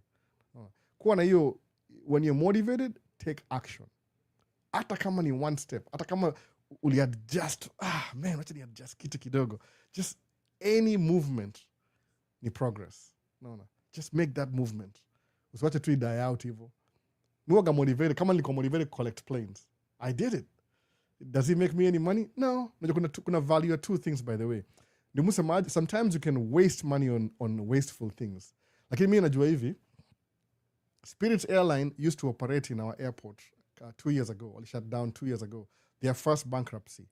They got over that. So it's like, hope somebody will show up, one of these millionaires, billionaires, or rudisha back in business. But maybe okona more shares kwa hizo companies zingine, so maybe they don't want to do that. I think the government tried to rescue them with a $500 million loan, lakini wale macreditors walikataa, walisema no, we can't give them a second chance. Mona, mi naweza inunua kwa sababu hii Spirit Airline, it focuses on people who don't have a lot of money. Ni kama ina make airline inakuwa cheaper, because if you fly to Las Vegas for $60 na Spirit, Delta won't charge you 120, itakuwa double. So Delta will have to reduce it to maybe 100. But ukitoa Spirit competition, now Delta can charge you 200. No options. No, una option. Una Spirit options. No. People all make jokes. Yani, Spirit Airline is the butt of jokes ya kila mtu. Asema, oh, Spirit Airline, this and that. Aonanga anything, you just sit down. Ni kama kuingia kwa ma3. Unaingia, unafikisha, unaenda. Ni ma3 tu. Ni feeder, vile tumambua na nani, ito nani, nimesahau. Alisema hapa ni feeder. Mbona saa hiyo comment ya Richie alisema ni feeder. No, it feeds the major hub. Ina feeds the big hubs. No, hivyo. I have a family member in the United States. How can you advise me about visit visa? If you want to come, mostly visit visa, it has to be legit. Then kuna some requirements that if you're going to go visit, kama sahi. Okay, did I tell you what I was doing yesterday? Yeah, yesterday I was taking pictures, photography of my niece, and I graduate this year. So kuna hii kitu ya prom. So we were taking prom pictures. Alichagua kwenda state capital ya Minnesota. So mi ndikuwa official photographer wake. Because she's my niece, I do it for free. It's family, no. Alafu nimemwona kigrow. So I mean, don't come to me, hey Albert, I need pictures too for free. No, that's my niece, that's family. Family is free. Everybody else, you have to pay for my time. No. Family is just, it takes a village, the family. So that's what I was doing yesterday in prom. So, okay, in a segue, I'm just giving that. So kama the general coffee, if you want to come visit family, find a suitable reason. Like maybe I'm coming to my niece's graduation. Why is it important? Because I watched my niece grow and they're really close to my kids. And I said, what do you do for a living? I have a job. I have 3 kids. They're in school. Kuna family ties. I have property. I have a mortgage. I take care of my old parents. That's what you do. You have to convince them that you're visiting legit. And you're visiting. Then come see them.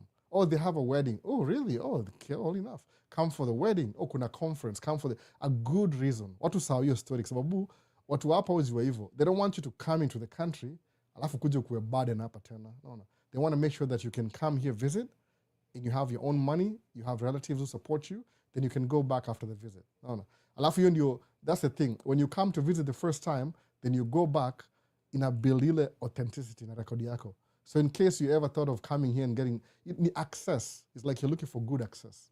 So that's how you do the visiting thing. Nime cover before, by the way. But alisema hivi, in the future, I'm thinking, maybe ni step down na hizi videos are tracking and mufanya every week. This is when I'm driving, because imekuwa kama last week, I couldn't record any video, to be honest. Niko nafanya kazi kwa facility ya local government. So ilifeel uneasy kufilm. Sababu ni place yani ilikuwa, it's at the end of the road kwa msituni fulani hivi. Ni kama ilikuwa facility ya kupurify maji, something like that. It purify water itangaje. Kama ina pump maji kwa city, some facility like that. No, nimesahau hiyo jina walitaje. So I couldn't really record anything. Nikatry record at the end of the day, but I was talking to my wife who's going to pick up the kids. So ilikuwa nilimiss all the videos I tracking last week. Though na moja ya kupick parts, that's it. But what I'll do in the future ni hivi, I'll start maybe like a short, well-organized, maybe niseme ile how do you get a visa. Ni kama tuseme 10 minutes, alafu ni explain to ile kila kitu process, ile step by step. Alafu ni kwa specific playlist, ama ina recommend nianze na kama membership only. So you have to be a member to watch your video. Sababu it's not everybody who's looking for that, but just in case you want to. You can be a member for a month, we watch, alafu you stop being a member. Sababu member itasupport your information kukuwa more available kwa watu wengi. Mona, YouTube ina recommend hivyo. So danza ile membership only ya hizi specific topics za visit visa na kila kitu. Alafu if possible, kwa sababu unajua if I get a professional kama seme lawyer hivi, ule immigration lawyer, I have to pay them to explain. So kama if I'm interviewing a lawyer during office hours, I have to pay for that. Ndio nipatie information. So if I have to pay for that, for the sake of information, then I'll have watu membership, some tier hivi, tier membership, $1, $2, si do mob sana by the way, kama tu $1 hivi, ile tu ndio ikuwe exclusive information. I think uko na membership, uko free kuongea vitu mob, bila kukua nini penalized. Sababu most of the time hapa hivi, there's things I would wish I would say, lakini ni against policies za e-platform. No, e-platform. Mi si on YouTube. No, ni ile tu against. But I think for membership or something else, tunaweza go a little bit more. Hata ukiuliza swali za kujibu ile better than generic channel. Naona hivyo. Iko restricted kidogo tu. So that's what you do. Find a reason, come visit your family members. But a really good reason. Alafu angalia the requirements from your end, what they need. Sasa, so next. Kuna Machota Martin. Albo, pia tuambie game plan ya kuishi na mwanamke wa kizungu. Ili siku akikuondoa usiwe na depression. Pole na kohozi. So, I think I did swali last week. See, ni difference of culture. Kama sahi wife yangu, background yake ni able to one from her father's side, father wake ni Denmark na something to do with the UK. Sijui ni Irish ama Scottish, kitu kaa hiyo. Oko mixed pia, oko mixed. So ni Danish na Scottish. Side ya mama yake 100% German. Naona. Sababu nini, so my wife categorize ni 50%, no, ama ni mama yake ni 50%.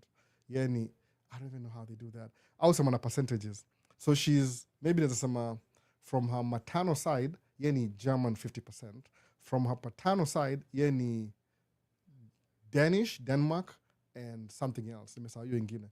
So, but basically ni Minnesotan. Walikuja hapa kama immigrants. Though they don't like admitting any immigrants, wengine, because I'm political, whatever, lakini ni immigrants. Place, Minnesota, inaitwa hivyo, Minnesota. Hiyo ni Dakota language. Dakota, kama North Dakota, South Dakota. Inapronounsiwa Dakota, kama Kiswahili. Naona. Sababu hao Native Americans, kama hiyo ni lake na kila kitu, kuna majina ziko hapa hivi zito kama hiyo ndio ma native wa hapa, native Dakota tribe. Na kuna two tribes. Sioux ni kama SOUIX, Sioux tribe, Sioux and Dakota tribe. Hao ndio original. So huyu ni Mgermany, ile background yake. Though yeye ni kama atakuwa grandfather, father. No, kwa nini? Kwa paternal side ako 4 generations. Kwa maternal side ako 3 generations. Naweza sema hivyo. Yani 3rd generation. Sababu kuna grandma, mom, yeye. So grandma alikuwa German, pure kabisa. Mom, yeye. Kwa father kuna grandfather, father, kuna great grandfather, grandfather, father, yeye. Naona hivyo. So ni 4th generation kwa baba yake, 3rd generation kwa mama yake. So that's what wazungu wanakuanga hivyo. Lakini ni ile utakuja, it depends on which state. Sababu hizi states ziko evenly distributed. Some of them kuna watu ni kama different European countries. Kama hapa hivi Minnesota, around the area yetu ya Hennepin County, Dakota, kuna watu wa Sweden. Kabisa Sweden wote, Sweden. Blonde kila mtu, Sweden. Alafu kienda towards the west kuna wa Jerumani, German, wale wote ni German. Ukienda yani kuna kama kuna wale wamewekwa. Though ile group iko hapa Minnesota wako very big on education. So napata wazungu hapa wako very big na education. Education ni big deal Minnesota. Same as Boston, ile ma East Coast, manini, Michigan ni education. Illinois, I think. Wisconsin ni part of it. Kituka hiyo. Midwest wako very big na education. So napata wazungu hapa wako well learned, lakini kuna ile differences. So culture ni ile mwanamke ni mwanamke depend na background yake. So ukikuja hapo uishi naye, jua tu nini yako, purpose yako ni gani. So kuna hizo vitu siwezi ongea hapa by the way, naweza sema hizo zingine. But kile nimesema in the beginning ni ile jua purpose yako ni gani, naona. Kama ni marriage, anza na finances. How are we going to share our bills? How many kids do you want to have? What are your future plans? Where do you want to retire after this life? Naona. Akisema let's sign a contract. We'll only be married for 20 years, then I'll leave. Sema good, thank you. Ni kama S&P 500. Utamwekea I'll feed you until hapa kup alafu katike. Naona. But ni ile kama uko na ambition ya kama msemaje nataka kuinvest in Kenya. I really do, by the way. Kwa sababu nasemaje deep down, naona nikuja mtaani, sije kuja mtaani tangu nikuja hapa, lakini I believe nitakuja one of these days. Kwa mtaani kuna ile tu a breath of fresh air inaingia. Jumufili kama tu mimi ni mtumwa kila saa, niko immigrant, niko mbali. So I would love to invest Kenya. Of course, yeye atakuwa na share different opinion. So probably if you're on the same boat, tuta invest hapa kwanza, then mimi nda transfer to ile personal project Kenya pia. Unaona hivyo? Yeah, labda unless ikuwe viable kwake, she might do that. Lakini career yake atakupasu master's degree na nini yake degree yake apasu master's degree apate job. Maybe aanze business pia. Mimi niko business all the way. Kama naingia shule, kuna a few things nizafanya, very few things. Naona. Ile tu ita enhance what I'm doing right now. Na all it's led by finances. Mimi sikudanganya, I'm not kidding. Kuteza pesa ndio number one priority. Kwa sababu nigundua in somewhat having money, it gives you a little bit of freedom. Somewhat. It depends. I don't know, but somewhat. When you have money, your finances iko stable, unakuwa na more options. When ziko unstable, man, hata huwezi think straight. Inakuwa hard to think. Naona. Ndio hiyo ndio difference. Anyway, tuendelee. Q&A. Kitu kimenyamaza ni aje? Kuna moja hapa hivi. Hi bro, I'm almost done with my CDL training. I'll do my final exam on the 13th of this month. Auga Daniel, congratulations. Please do it.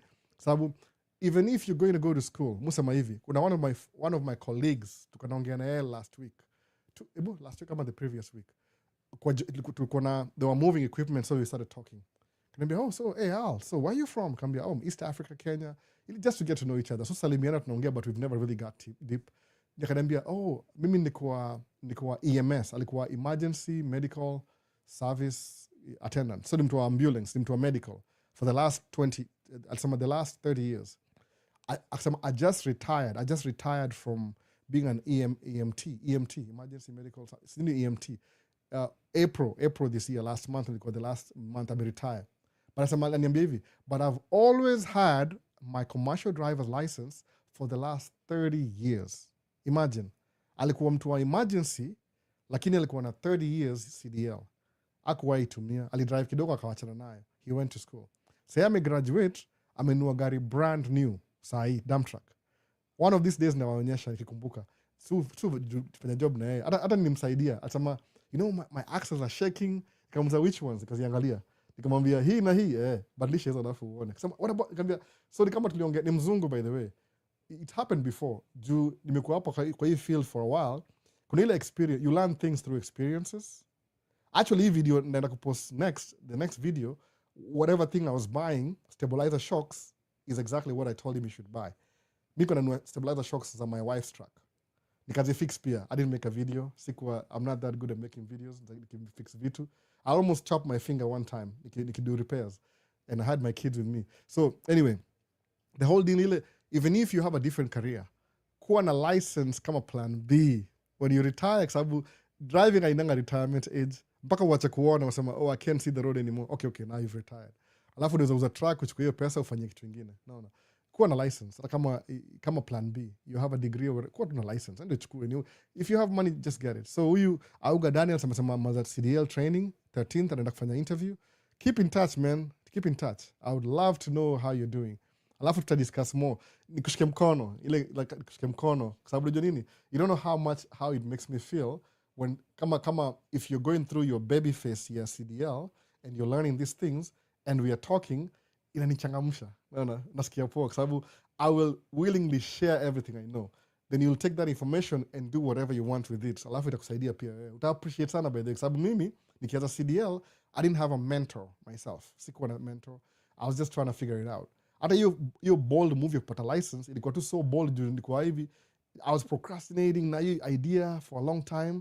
Alafu kasema, should I get a tanker and hazmat? Please get everything. Get everything. In the beginning, then maybe 2 years down the lane, you'll discover what you need and what you don't need. Sabu, when your CDL is maxed, you have everything, unakuwa na more opportunity, by the way.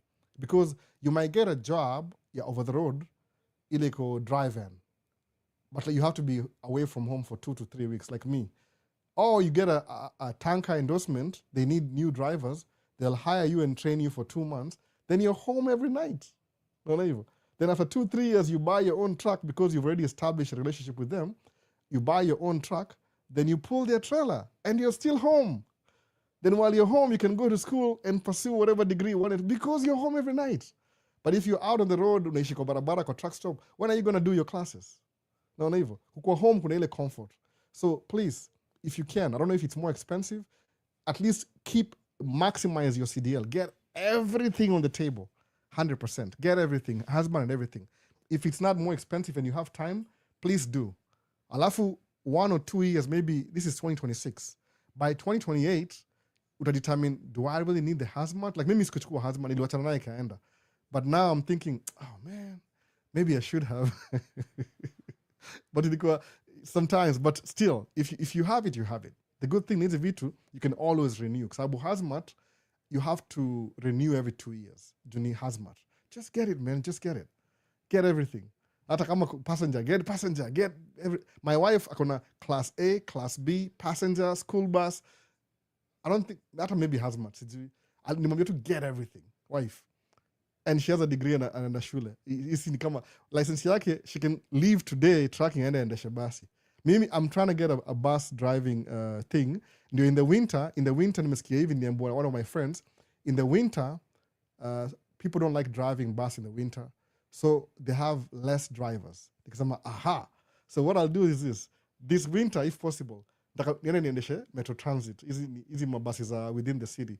I'm planning to, by the way. Seriously, I'm taking it very seriously. So ili December bala kukaa tu home, ni kuna job moja ya 8 hours, hata kama ni 10 hours, who cares? Ile tu ni keep, because my daughter is going to be going to school now. Nimekuwa nikiji slow down because of my daughter, but this year, September shule ikianza, she's going to some 2 to 3 days of school or a few hours. So by December, now she's going to be going to school. So naweza nifanye niendeshe basi, just more experience. I don't know if it enrich each channel, because there's one thing kwambiaje, go drive bus right now. And there's another thing nilisemaje, I've driven bus and this is my experience. Not ever, itakuwa more realistic. There's a fanya for fun, just to see for fun. I'll take it very seriously, but I'll do it when nikamkushia na wase. Sababu that's a really good career too. I think buses jo lipa how much? Maybe $30 an hour. Once umekuwa experience, they'll train you first. Walisema hivi, nilienda huko 2 weeks ago, 1 week ago. Walisema hivi, even if you don't have a license, they will get you olitaje. Maybe naandika notes, just bear with me. You can start from zero. Na hizi ma metro transit bus from zero. You don't know anything. Alafu wakufundisha, like my wife had nothing. Walifundisha from, wakampeleka ile theory, akafanya test akapita, wakampeleka practical akapita, wakampatia job. She worked with them for 2 years. Alafu after 2 years, one of the times when she was free, summer, because ni shule kifungwa, then mimi nikamlipia. She went to like a CDL class A for 3 months. Akafanya theory, akamaliza. Akafanya, so now akona I think akona hazmat, doubles, triples, akona any CDL yake iko maxed completely. Wife. Does she use it? No, she doesn't. After degree in a psychologist uni, no. But she still has it. Akona hiyo option. Ile mimi sina. Mimi ni give up yangu sijui ni hata sikumbuki ni lini. 2020 hata sikumbuki kitambo sana. But get everything. Hazmat kila kitu. Wacha mambo ati naogopa hii, inafungua opportunity. You might need a hazmat job ndio rearrange something. No. Maybe you can be out alafu rudi sababu you're going to be out anyway for the first 2-3 months kama ni kampuni, but hazmat you might end up just delivering fuel. Ule best yangu video, kama umeona hiyo video, nafaa nimtafute tena tuongee vizuri, nilimpromise. Ba Victor, anapotea alafu ako busy, namtafuta tuongee na yeye pia. Nimtoanishe, nimwache aongee. So just get everything, max everything. You'll need it later. You never know. Naona. Hata kama wewe sijui unafanya nursing, chukua CDL kuwe naye. You never know when you're going to need it. It's like labda that's the only gateway to your investment. Utafungua track, upatie mtu kama mimi nikuranie. I'm not going to do that. I'm just an example.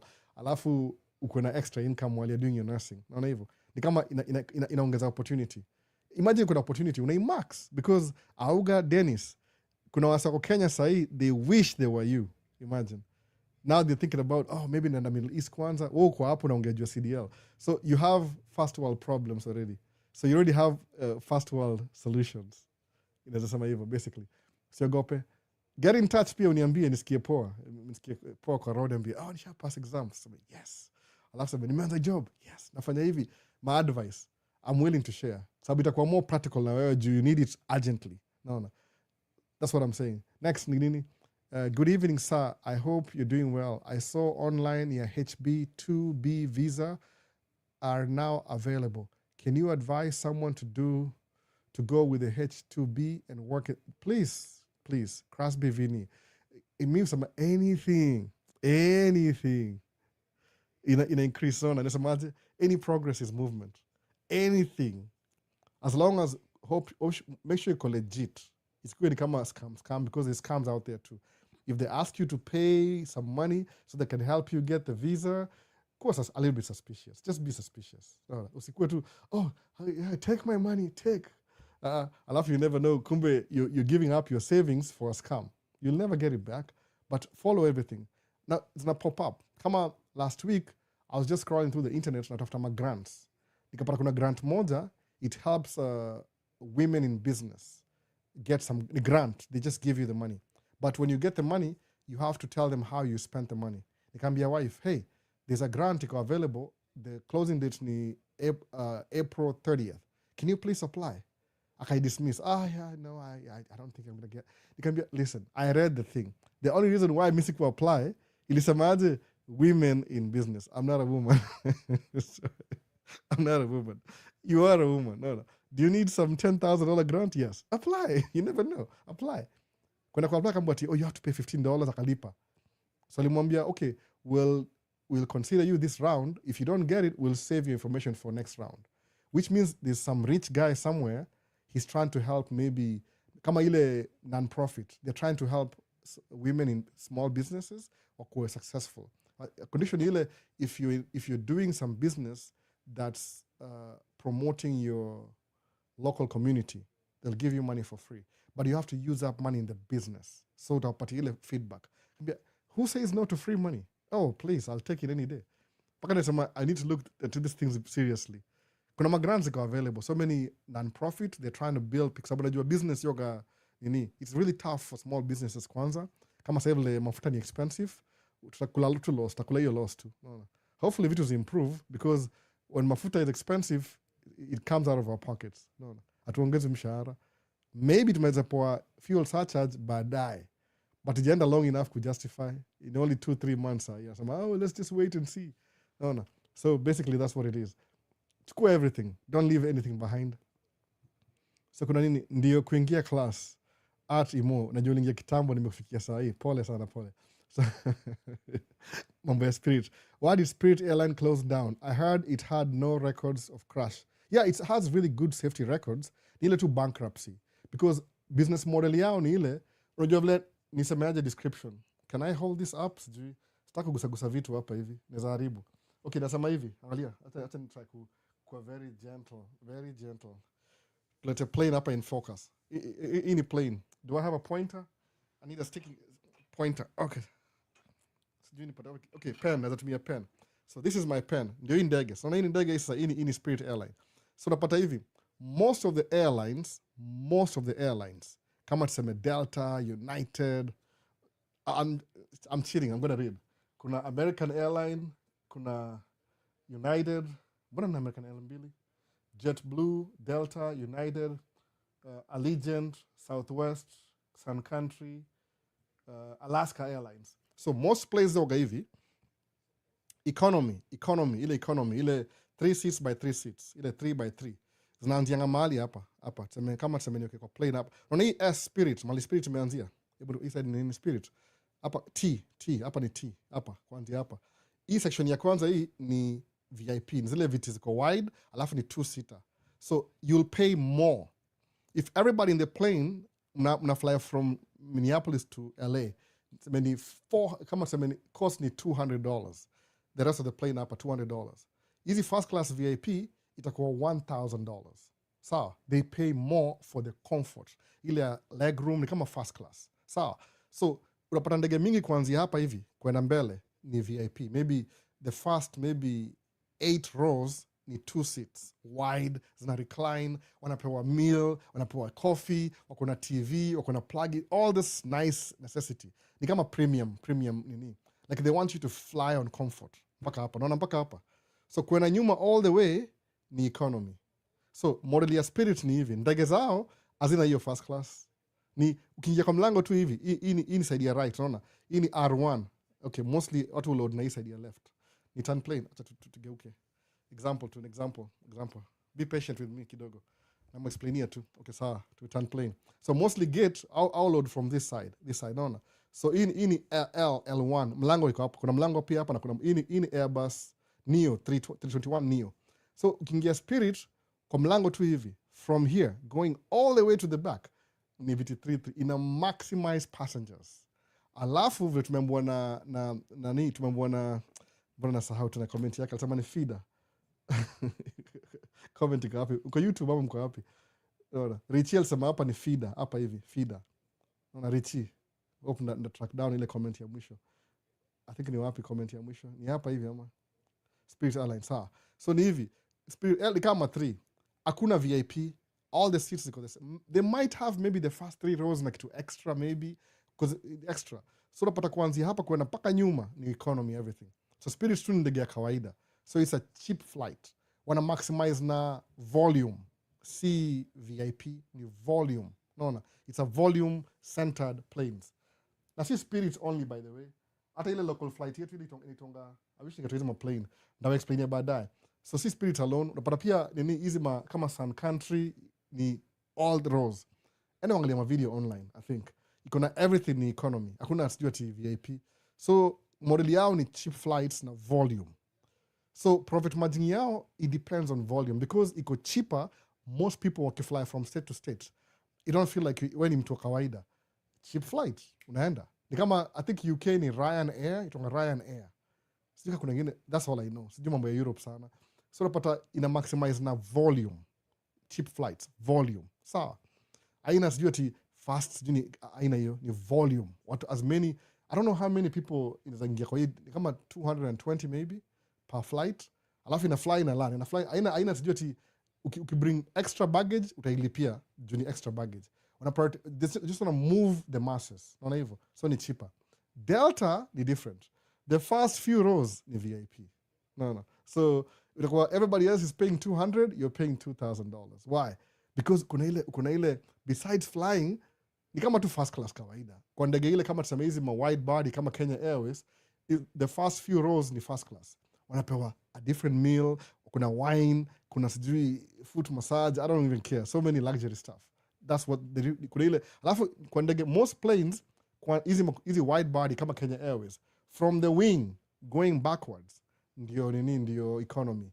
Everything else kwenda mbele kuna ile business class alafu kuna first class. Kuna premium economy kwa wings hapa katikati. Instantly mob ya ndege by the way. So model yao ni ile cheap flight volume.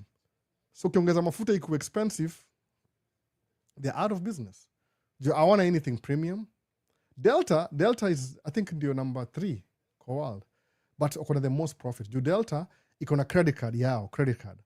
So I'll make money from the credit card company, when I make money from the flying, they have their own oil refinery here. So imagine they'll never go bankrupt.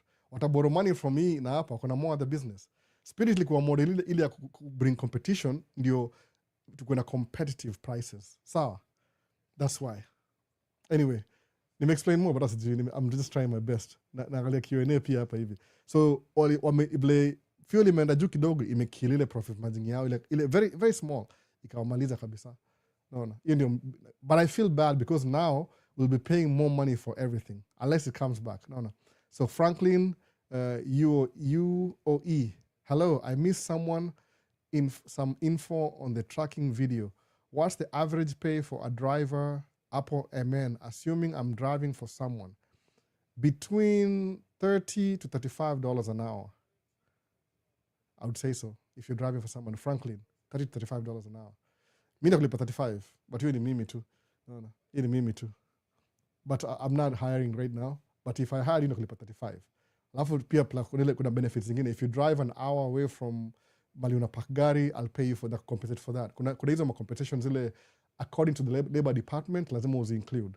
No. Ni seminar. That's when I learned how to do that. Kisema, I'll find the best ile rate, nipatie mtu ananifanyia job. So, hi Albo, Albert Airlines. Nah. I can't really afford that.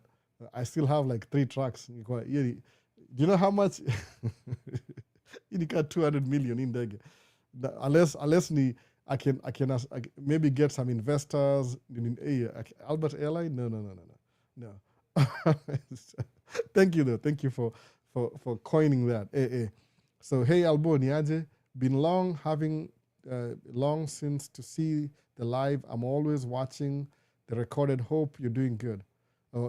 Ida, oh good. Ida uko cruise ship. I'm good. Kama unaona recording, it actually become more clear. Kwa sababu the live is more clear to me, but ile transmission iko na sometimes it has issues. So I'm doing good. That's good. Good to hear from you. Tutaongea baadaye, Ida. So Ida iko cruise ship. Sijui the third trip sasa this year. After kuchukua passport, what next? You find a place you can go work abroad. Kitu kaa hiyo, ukishachukua passport. Unaweza maybe Middle East. Like you just want to make money. Enough money to pay for your passport and to improve your life. Unaweza sema hivyo. Just make more money. Naona hivyo. After getting your passport. Find a place and go there. Naona. Improve kabisa. Hii kitu iko poa kweli, kama iko opposite ama. TikTok iko poa. Hebu tuone. TikTok iko off kidogo. Acha niangalie. Man, nisahau kuiswitch. TikTok iko opposite. I didn't even do that. Nisahau kabisa. Nisaidu sahi kama tuko on the session. Iko off kidogo, iko opposite. Nisahau kucheck hiyo kabisa. What can we do? Hebu tuone. Too late. Itakuwa opposite the whole day. I didn't even know that. Sikushika hivyo. Ni kama Mira. Ni ya Mira. I'm so sorry, man. Nikatia to TikTok. So, next ni gani? Hakuna encouragement views. Encourage your viewers to send gifts and thank them for their support. Wasabani wa encourage him to gifts kwa TikTok because he wants to get more money. I mean, if you want to, you can do that. Sikilazimishi. No. I mean, I'm just glad to share information. Unless it's a business strategy. So you can send things. Oh, that's so true. Uni Richie about aviation. It's a real gem. A lot to learn. Richie anajibu swali ya before kabisa. Richie anafanya kazi karibu na kwa airport ama karibu na airport, something like that. Naona sijui poa kabisa. Nafikiri kumvisit ndio tuanze video na yeye, ndio nimweka kwa blast. in a good way. Happy to be here live. Wanjiro Charles, karibu sana. Sasa kuna naweza anza na SAT. Yes, SAT kama SAT ni nini kabisa nini? Nimemisi hilo in the beginning. Ulisema kwanza ni after kuchukua passport, what next? Anza na SAT. But kama una passport, anza na job kwanza. You want to get your money back. Investment, return on investment. Nimemisi. I learned about deductibles in business in America and tax breaks. You guys are lucky. Duncan Muchiri, uliangalia ile IQ Watson, maybe ni hiyo. Kuna details, but kuna details. Ile tu kwa try kuiweka tu hivyo watu waelewe. Kuna details. Iko more nuanced than you think. Will green card be soon kujaza? I don't know much about you. Here's a comment to Jimmy Sijipoa. So, Richie Samaji, just to ask, which metro buses, this is the bus that connects from one train station to downtown stops? Yeah, something like that. Sometimes it goes to neighborhoods. Nile kuna metro transit. Sometimes it just goes around a neighborhood, picking up people in specific places, people who work downtown. Alafu now bring downtown. So kuna hiyo metro transit. Kuna train. We have trains too, by the way. I don't want to be a train operator. I don't want to do that. Like, they have trains too. If you want trains, they have trains. But connection easy buses. I don't know. There's like the thing I'm looking for in a metro transit. I think they have five or six stations everywhere in the city. Kuna north, central, south, east, west, na karibu na airport pia. I love the one at the airport. Karibu na mandege. Anyway, it's just the connection. So kuna Vincent, tapping in here. Karibu vipi bana. Hii TikTok niko opposite kwa TikTok mana. I'm way off. Sijui kama edit kana endelea. I forgot that kabisa. Hebu tuone kama ama ni too late. Hebu tu haiwezi kubali. Ilianza opposite. Nilianza tu sikuangalia vile inaenda. Orientation iko off. Everything iko upside down kwa TikTok. Man, how did I miss that? Ni live though. Utakuwa na recording hii live kama kwa TikTok, YouTube, utapata everything. Everything is on YouTube, so don't worry about it. Nilisahau, nianza haraka sana. I should have checked that. Musahau saa zingine. Lazima change orientation before you continue. So Vinny amesema, let's like and subscribe. Yeah, please like and subscribe. Tuko kama 200 to 10K, so I can give away those cameras quick. 10K, but in a camera. Una Steve amefika hapa hivi Steve. Duncan, VP, which advice can you pass to someone in regards to dealing with racism, there's nothing you can do. No, just ile tu act like you work. Kama mimi, sometimes I deal with it. It still happens. Is it going to stop you from doing that? Ni kama culture. It's like a culture to the people who do it. It's a culture. Actually, psychologically, according to my wife, and I'm quote, ule mtu you practice nini. Unajua kuna ile, somebody has to be dirt. Oh my goodness. Somebody lazima kwe, they need to have, lazima wafeel kama wakuna insecurities for them to be you're about where. No. If they have to convince themselves wako superior kuliko, do you think they're superior? No. If I have to convince you that I'm good, do you think I'm good if I have to convince you? No, I don't think it's true. If I'm good, you'll see it. I don't have to tell you. No, it will just come naturally. You'll see like, oh, I'm good. No. But if I have to convince you I'm good, there's a problem. I'm trying to hide something on evil. So passing, just take your time, keep doing your thing. Usikue na nini, usikue na itwaje, don't retaliate. Unajua mara kama mimi ujua ngapa hivi kwa naishi Minnesota State. Minnesota State, we are a minority, period. So as a minority, siwezi kuwa combative, niseme I want to siwezi toboa. Kuna more of them than mimi. So nasema tu wacha nikaka kona yangu polepole tu, alafu ni do vitu zangu tu polepole. Umeona? Sometimes you get some break from it, ni illegal, but sometimes unaenda Supreme Court unabadilisha vitu. So what do you do, man? Una survive tu. But ule msana kwa hivyo, East Africa na Southern Africa ni kama FastJet. Oh, FastJet ndio, sikuwa najua hivyo, Jill Mana. So FastJet is the economy flight, cheap flights. Like hakuna first class, everything's just the same. Oh, that's good. I didn't know that. FastJet. Unajua Kenya kuna Jumbo Jet, kuna sijui nini ingine. But hizo ni connection tu. Unajua nini, kama nimeona Kenya Airways, you fly Embraer 195s, kuna kama 15, alafu kuna Boeing 737s, which is the same as Airbus 320, but 320 kuna more capacity, kama 15, alafu kuna hizi 787 kama 3 hivi. I think they run like 40 something aircraft, Kenya Airways. I mean, the last time I checked. So FastJet ndio connection. That's good to know. Ni kama hivi, I'm not so sure though. Somebody has to tell me. Kuna Emirates na kuna Fly Dubai. So Fly Dubai ndio ile feeder. It feeds Emirates. Inachukua watu kwa hizi small airports. It brings them to Emirates. Then Emirates now distribute kwa the whole world. Na Airbus A380. I almost bought that model plane. Ilikuwa 200. But sikuipenda. Iko na really good livery. Ilikuwa ile sijui ya Olympics or something. Ilikuwa too many colors. Nikasema, no, it's not really good to me. Inakaa weird. Anyway, tuendelee. So, Sare Samaje, what is the ownership model for those big American airlines, i.e. Delta? Does the government hold some shares like most airlines in Africa? No. Delta is Delta, privately owned company, by the way. Delta. Kidding me? What happened in America, Musa, how? Kuna history flani sijui ni 1970 something? 1970, ama ni 82, kulikuwa na some bill ilipass ili deregulate, it made them private. So Delta is privately owned. Alafu American Airline is privately owned. No shares in the government. Alafu United ndio kuna very tricky. United Airlines, so ni hivi, according to what I know, Delta's headquarters ni Atlanta, Georgia. Atlanta, ATL. Atlanta ndio Delta headquarters. Kuna Delta na kuna Coca-Cola. Coca-Cola ni Atlanta na Delta. Those two big corporations. Alafu United iko Chicago, I think, Illinois. Chicago. Alafu American Airline iko Dallas, Fort Worth. Texas, Dallas. So United used to be one company that owned planes, have their own engines, and manufacture planes, by the way. Back in the days. Naona. Alafu serikali kaona, that does not promote ni monopoly. So United iko na roots zake ni Boeing. Naona. Boeing, United na P&W, Pratt and Whitney was one company. So because of ile monopoly, they were split into 3 companies. So siku hizi kuna Boeing ina create Boeing ina create Washington, Seattle, Boeing iko kivyake, United iko Chicago, Illinois, Alafu P&W, Pratt & Whitney, au tuanza jet engine. Hizi jet engine. Iko, I don't know where it's at. Kuna St. Louis, Missouri, kuna a couple of places.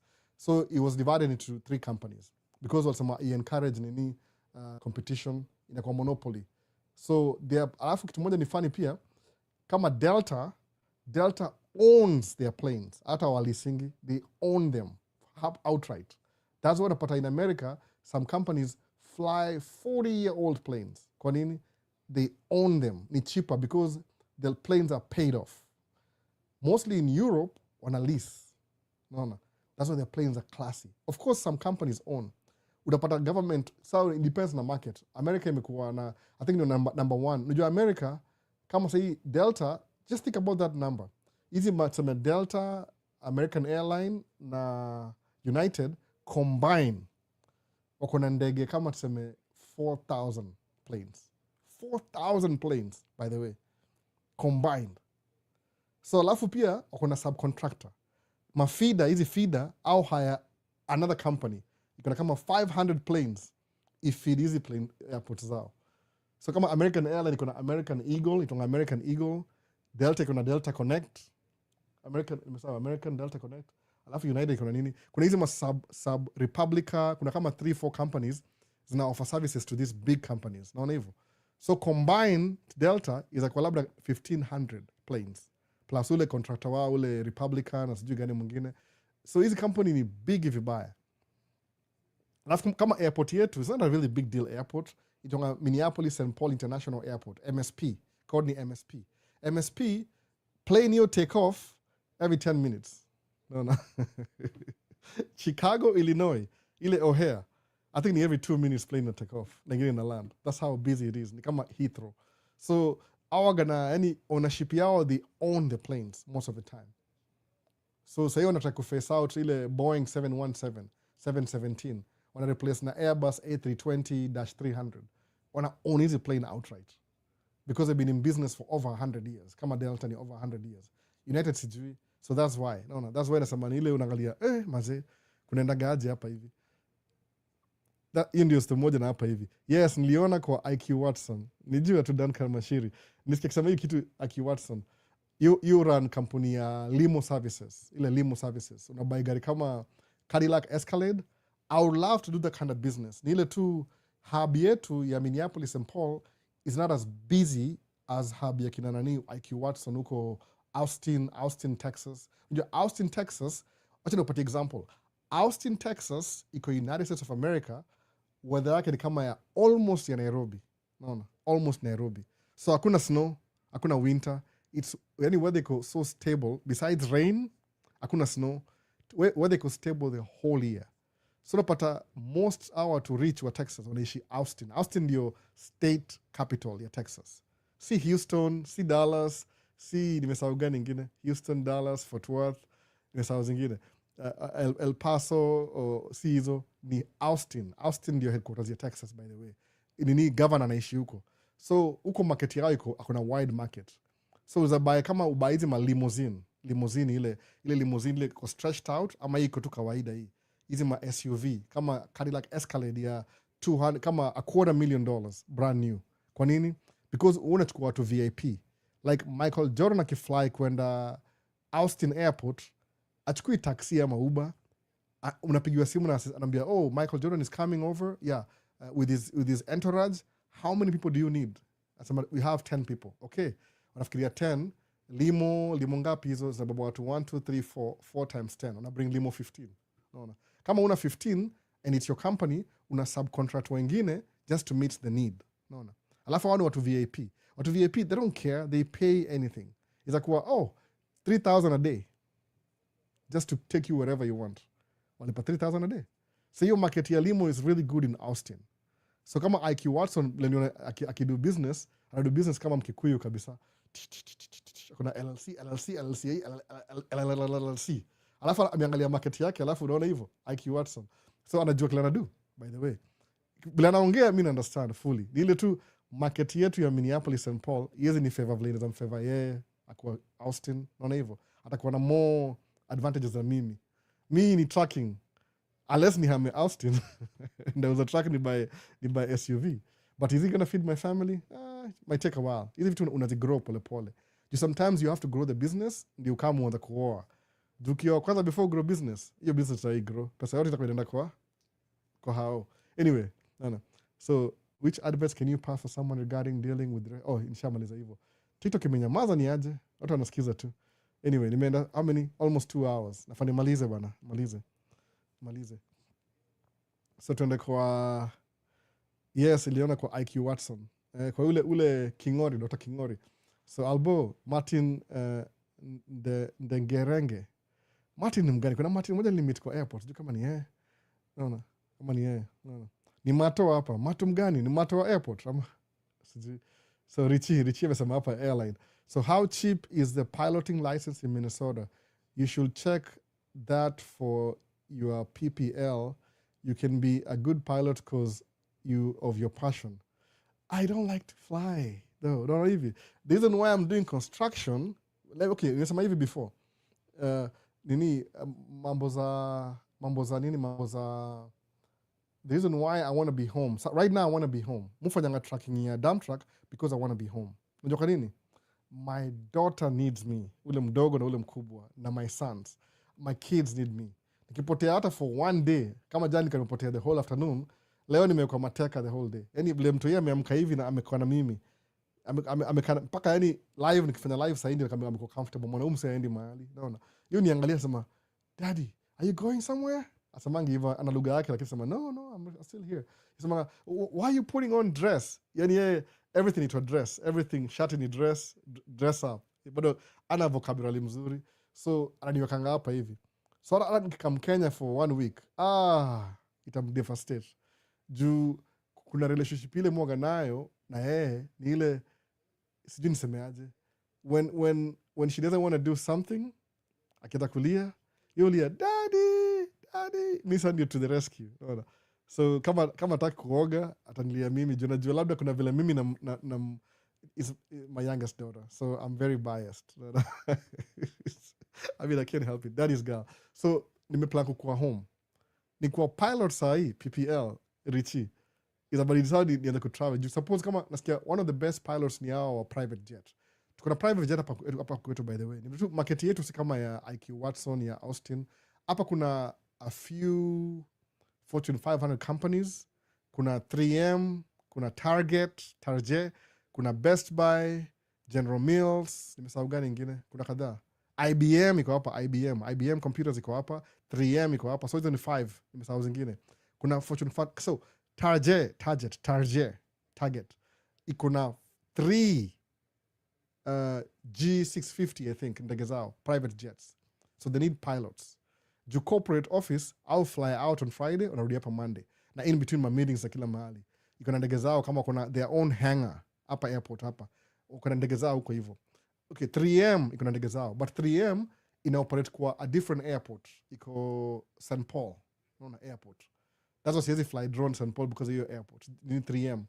Aya, kuna Best Buy sijui ndege zao ni gani. Alafu most of these other companies out ile charter, wana charter plane company fulani na bring a plane whenever they need. So unapata iko last kama vile wa Kenya, if they want to go somewhere, nisikia kama Ruto hivi kitakwenda mahali, ana charter plane from Dubai, ina fly non-revenue from Dubai to Nairobi, inamchukua alafu ina fly kuna New York. Alafu anafanya shughuli yake, alafu inamrudisha tena Kenya, alafu inarudi Dubai. Unaona hivyo? Hiyo ni charter plane. So sometimes you can have a company ni kama rental. Ile you pay a fee every month just to make whenever they are available unalipwa. Mapilot kama hao lipopoa sana by the way, private jet. Hao lipopoa sana. I think hao lipo kama they make about $400,000 a year, which is good money. You need truck mbili dump truck na hard work. Pilots too inakuwa easier. But mimi sitaki kutoka hapa hivi, I just want to be home. Alafu pilot lazima retire. I think you can fly after 64 or 65. So if I'm going towards 50, niko pilot sahi, nda fly 15 years ya pilot. Acha tu ikae. Labda nichukue ile private ile tuna natoa raundi hapa na wasee narudi. But hiyo lazima nikuwe na pesa pia ndege yangu. Si ni passion but si vile passion. I need a good friend who has planes maybe. Naona hivyo. Si mpaka kufly. Mimi nataka kuwa tuna watoi. Naona. So ndio huyu Martin asemaje, asema ni mimi Martin Ndengere. Nimesema vizuri Ndengere, hata kujua jina yake ya pili by the way. Tulimit na yeye kwa airport by the way. Martin yuko hapa kwa neighborhood yangu tu. Hata ajui. Anaishi kwa neighborhood yangu hapa hivi. No. Yes, ni wa airport. Mato, bado nimekuwa busy nafaa tumit na yeye mahali Sato. Umeona? Saturday. Jana niko napiga picha. Asituka ingetoboa ilikuwa private kidogo hiyo. So ni Mato. So that's what it is by the way. Tumefika wapi bu? Iko up to date kila kitu. Nimeenda kama 2 hours. Nafani stop bana, ni stop. Hii ni wiki ya job hii itakuwa noma kidogo. So nini nyingine? Iko up to date. So ndio hiyo sasa. So ni story ya Mato ndio wa mwisho, Martin wa mwisho. So hiyo ndio mambo ya ndege pilot na Richie wewe unafanya kudu video ambie wasema mambo ya aviation. Lazima kuwa enthusiast. Unajua uzuri ya airport you run 24 hours. Of course ni less busy usiku. Iko more busy during the day na ongea juu hii yetu hapa. Siongea juu ya kama unapata hiyo kina Richie ni more Richie mko na cargo, mko na cargo at least. Si cargo yetu si very busy. So get kama 3 planes za UPS, maybe 3 planes za FedEx on a daily basis. Alafu DHL ni moja. Alafu Amazon Prime inaraniwa na ile Sun Country kama ndege kama 20 hivi. But hapa hizo kama 2 hivi ama 3 hivi, depends. Si busy sana. Si ni kama outpost fulani hivi, naona. So si hatuko busy sana hiyo mambo ya ndege. So ndio hiyo bana. Spirit Airlines shut down. Topic ya leo ilikuwa hivyo. Tuanze summary, jinamaliza. Maji kawa video maji bana. Nimeongea sana. Nasikia baridi ni aje? Nimewasha AC kwa hao, but basement hapa man cave ni baridi kibao. Nasikia vitu vina freeze hapa hivi. But ni hivi story ni ile number 1 story ya marriage kuwa very careful by the way. Sana nani akanauliza hivyo? Jill Mana ama ukikamkumari okay, tuseme kweli ama tuseme okay. Kauna plan kumari dem Mngoso. Tuseme tu Mngoso, ule dem mweupe. Kuwa very careful by the way. I'll snap. Juu hivi nisema tu overall kauna wa Mwafrika mwenzako mligrow up na yeye mkuna values. I believe I've never done it, so I don't really know. I'm not the best for advice. Kina Richie tutuambia kama Richie. Sijui Mato kama ameoa. Martin ameoa. Hata sidhani kama unataka uko single mbaya. Martin ameoa. Is aviation a good 9 to 5 in the US? Aviation si 9 to 5. It's not really 9 to 5. Iko na odd hours. But you get paid, by the way. Sababu ndio una schedule airport. Ndege zo fly. Kama sahi, there's a guy ana running nini live pale kwa nini MSP live. Next week atakuwa California next week. So this guy, yeye ni broadcaster, yes, si aviation, but yofanya hivi, yosema aviation, during the day, flight iko busy. Kama niko show sahi, hebu tuone how busy it is sahi kufungua app. Kuna ile app unafungua unaangalia, hebu tuone Flight Radar iko wapi? Flight Radar. Mimi niko wapi hiyo app sahi? Siwezi ipata sahi Flight Radar. Ama kwa simu nyingine. Sina Flight Radar hapa hivi. Hii simu ina memory mingi. Kuna Flight Radar. Yaani airport yoga iko busy throughout. Usiku mchana iko busy. Ndege zina fly tu. Unaona? So ni kitu itakuwa 9 to 5. It could be 6 to 2, 2 to 10, 10 to 6. Hiyo ndio schedule. Labda kuwe air traffic controller. Inalipa poa by the way. But lazima kuwe federal train. Una direct traffic ya ndege kwa airport ama in the sky. Kwa ile zone yenyu ile air traffic controller. Kuna nini? Kuna maybe baggage ni entry level. Labda wewe ni aircraft mechanic, una make sure unafanya kazi for Spirit Airlines, when your crew mechanic una make sure every time ndege na land it's good to go for the next trip. Unaicheck na kila kitu. Labda wewe ni maintenance, unafungua ma engine pale kwa hangar, vitu kama hizo. It's a vast industry ni ile. I think because watu wa Afrika tuna mandege mingi sana kama hapa US, inakaa ni kama kitu iko, mimi naona kama iko underrepresented Afrika. Ndio tuna ndege mingi. Ukiangalia kama sasa Ethiopian Airlines, technically Ethiopia as a country ni landlocked country. Watu sawa hivyo by the way. Juu ukitaka kuexport vitu kwa nini au pitia Djibouti. Ni Djibouti ama ni Eritrea. Eritrea ni country yake kivyake. Djibouti ni landlocked. Lakini one of the things ita build Ethiopia ni hiyo Ethiopian Airline. I don't know how many planes they have. Juu wako na training school. They have training ya pilot, ya flight attendants. Yani kuna a whole city. They are building a new airport. Wako na cargo division. Alafu sahi unaona kama sahi advantage yao ni ile, it's one of the most perfect hub ya Africa. Juu Ethiopia somewhat iko katikati. Yani hub ni hivi, ni kama one of the best hubs, si best hubs, ile tu favored hub hapa hivi ni US ni Atlanta. Hata Dallas. Illinois ni a little bit strange. It's busy but ni a little bit strange. I think the best ni Dallas, yeah, American Airlines. United, so tuseme nini, unapata hub, every flight to the United States ni 4 hours away. Maximum ni 4 hours away, 3 hours, 2 hours. Sawa. Kama tuseme FedEx nini yao, FedEx yoga hapi FedEx. Nimesahau hiyo city, iko Tennessee. Tennessee karibu na river, itongaje? Kuna Nashville, kuna Knoxville, kuna Memphis. Memphis ndio headquarters ya FedEx. So pa hizi FedEx planes kutoka Memphis ziko radius ya 4 hours around. 4 hours, naona. So inakuwa easy to fly anything within 4 hours. Hapo ndio hub yao. Hiyo ndio sa ile mechanism ya nini. So ukifanya Duncan ukiingia aviation utakuwa mechanic. Na mechanic wa aviation si kama gari ndogo tutakuwa mchafu kuna oil. Please, ni ndege bana. Ndege everything aluminium. Kuna hydraulic system, kuna oil kwa engine. Hizo engine ni complicated. Ni Pratt & Whitney ama ni GE ama ni Rolls Royce. 3 options. Kuna more lakini hizo ndio mimi jua zile main. Kuna P&W, kuna GE na kuna Rolls Royce. Rolls Royce ni UK. GE na P&W sometimes I'll get together. Trend 1000, Trend 9, hizo kikaa hivyo. Hizo ma engine kaa 3 pekee mostly. P&W ni na helicopter, manini, hizo zingine zote hizo. So ukikuwa mechanic wa engine, man, kazi rahisi bana. Si kazi rahisi but ni kitu, man, unaingia kwa hangar, iko hata sijui. I wish I knew. Sikuwa najua siku hiyo by the way. But I'm okay. But you can learn from the things that I never got to do. No. Ni industry ko, imagine 1,000 planes. Flight radar, sijui nifungue flight radar aje. Enda kwa flight radar 24 angalia American, ndege ngapi zina fly sahi as we speak. No. Flight radar 24.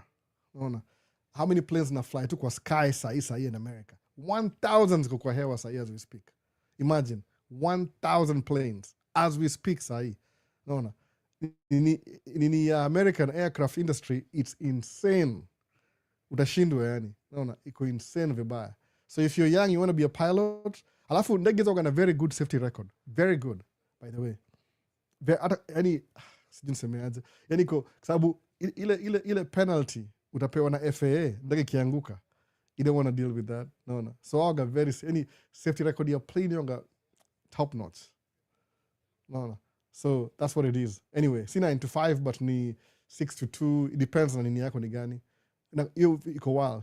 So Albo, does someone who has changed car number plates, someone has to change car number plates when they relocate to another state? Yes, you have. I see vehicles over there with plates affiliated with a state. What's the logic if you relocate to out of state? Come, Navy, 2 things. Suppose I leave my primary residence. Ile primary residence ni Minneapolis, Minnesota. Sawa. Gari yangu imeandikwa Maisha. License plate ni Maisha. Ni custom, nimeka Maisha. Ni kama Maisha state but Maisha. So if I move to Illinois, but sijabadilisha primary residence, nasema tu, I'm only here for a few months, then I go back home. I can run with those plates za Minnesota. I will never change them.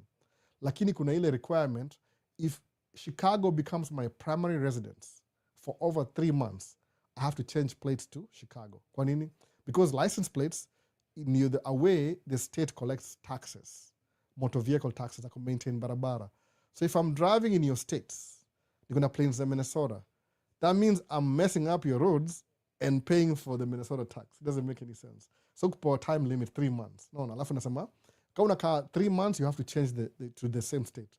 But if it's come a student, if you're a student, ile tu, you live in Minnesota, you go to school in, maybe it's a Iowa. You can drive with Minnesota plates because you're only using the vehicle to go back home after school. Where primary residence yako ni huko. You're only here for school. So that's the reason why. But you can pass 3 months, man, you have to buy plates. Inakuwa hivyo. Kwa sababu every state needs its own government. United States of America. Kuna 50 states. These are 50 states, they run like their own government, by the way. Kauko Minnesota, tukona state capital, tukona governor, tukona assistant governor, tukona secretary of state, tukona senate, tukona house, a miniature of the federal government. So every state ni kama it's independent. That's why kuna states because na allow utumwa, racism, zingine zi allow racism. Kama Minnesota overall is very fair. Musema hivyo, it's very fair. They are welcoming immigrants. Wakona hiyo nini, iko progressive in nature because people actually they tend to go to school more. No. Hata voter turnout ya Minnesota ni 70%, 80% people vote. Only 20% don't vote. Now 20 labda nilo wako out of state. Labda walisahau. Hii ni one of the states that very good na records zake. Naona. Yani kuja Minnesota nika unaishi ubabini. Naona, unaishi ghetto, unaishi place iko yani I could say that overall. Most of the places ni almost decent. Ni decent enough. It's a decent enough state. Haina umaskini sana. Haina utajiri iko lakini haina umaskini sana ka states zingine. Vitu ziko at least ziko well maintained. Barabara kila kitu. That's what I would say from my own bias perspective. Nasema hivyo. So ukirelocate you have to change the plates. Umeona? So nini ingine? How much are the crane operators paid? Crane about $45 an hour starting, alafu ina increase the longer you stay with the organization or company. For most construction companies, 2-year degree, associate degree, construction, unaanzia 45. Ni pesa mingi sana. The only difference ni hizo job ni seasonal. So you can work maybe 9 months in Minnesota, alafu uende kufanya kama another state for 2 months ama 3 months. Ama ukae home, ulipwe 80% of your monthly salary. But musema hivi, bala kukaa home, you're better off doing another form of business. Sabu, it doesn't really hurt to make more money. It's always an advantage when you make more money. Naona hivyo. It doesn't hurt you. Nimesema nini? Having money sometimes ni financial freedom. Junakuwa na options. No, it gives you more options. So kusema, I'm an excavator, grader, shovel, operator. How can I use that with a CDL? So you don't even need a CDL. Auga Dennis, just have the CDL. Then maybe hata wewe uko poa sana by the way, Auga Dennis. Maybe, I don't know which state you are in. Unafaa kupiga simu tuongee nikupatie ma options. Hapa siwezi ongea vitu mob, niko na limitation kidogo. I have a little bit of limitation hapa. Auga Dennis, mfanya hivi, ukikuja kwa YouTube, I'm in Texas. Okay, so Texas. Which Texas ni kubwa bwana. No. Everything is big in Texas. Which city in Texas? Juu kuna nini? Kama kuna CDL, alafu kuna hiyo excavator, Dallas, angalia sa Dallas. Dallas iko na very good construction nini. So tafuta hiyo local place ya construction kwenyu, tafuta union, ende uongee nao. So CDL will add to your value. Because utapata hivi, they'll hire you as an excavator, grader, and shovel operator, and a CDL driver. So this was going to happen. Uko versatile. What they'll do ni hivi, when there's no jobs, utakuna drive ile truck, CDL, you deliver equipments to job sites. How many equipments do they need in a job site? Sometimes unani grader kama 5, ile backhoe kama 6, dozer kama 10. No. So what you do ni hivi, when you're versatile, you could even be making $70 an hour na ujui.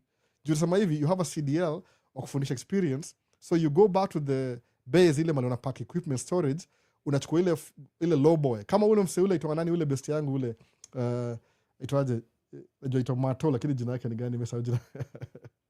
Mato you pull ile low boy, ile tukaleka low kabisa. So Auga Dennis, very good by the way mention hivyo. Tafuta construction company, waambie kuna CDL, wewe ni excavator, grader, tafuta union ya construction union. Alafu nakwambia they'll hire you through the union. Usijali, they'll keep some fee but inafungua opportunity. Then upate field fulani. Useme niko na CDL, najua hii na hii heavy equipment operator. Maybe ni $45 an hour, sijui Texas ikawaje. Utaanzia maybe 50 hivi. 50 is good money, man. 50 is good money. Alafu sasa una deliver equipment, alafu unafanya construction pia. Unaona? Uko endless wewe. Acha mchezo bana, acha mchezo. How do I know that? Muongea na watu. Kuna msemo mmoja Ethiopia nimuuliza how much do you get paid? Akasema when I started it was 45. Now alisema sijui ni 58 ama 64. Juu sahi bila amekuwa kwa hiyo job for 3-4 years, amekuwa na more experience. So yani you to load. Sometimes kwa doza. So anajua yani you can send him with a crew kwa site fulani and he's very useful because he knows everything. Except kusoma zile ma plans. Hizo ndio supervisor sasa. So musema hivi, if I could do it again, I'm going to the construction field. Mimi ndafanya construction management. Kwa nini? Because nataka kwa VIP, nataka ofisi. That's the highest.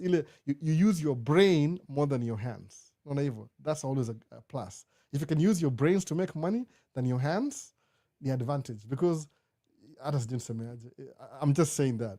Like sometimes lazima uanze with your hands before you get to your brain. Because labda wewe ni immigrant, unaanzia mahali. Naona. So auga Dennis unakaa uko poa sana. Ndio tu ujui bado. Naona. So Duncan, do you internalize it? Talk to somebody because it can be so heartbreaking. What did Duncan do? Let's see. What did Duncan do? VP, what's your advice to pass?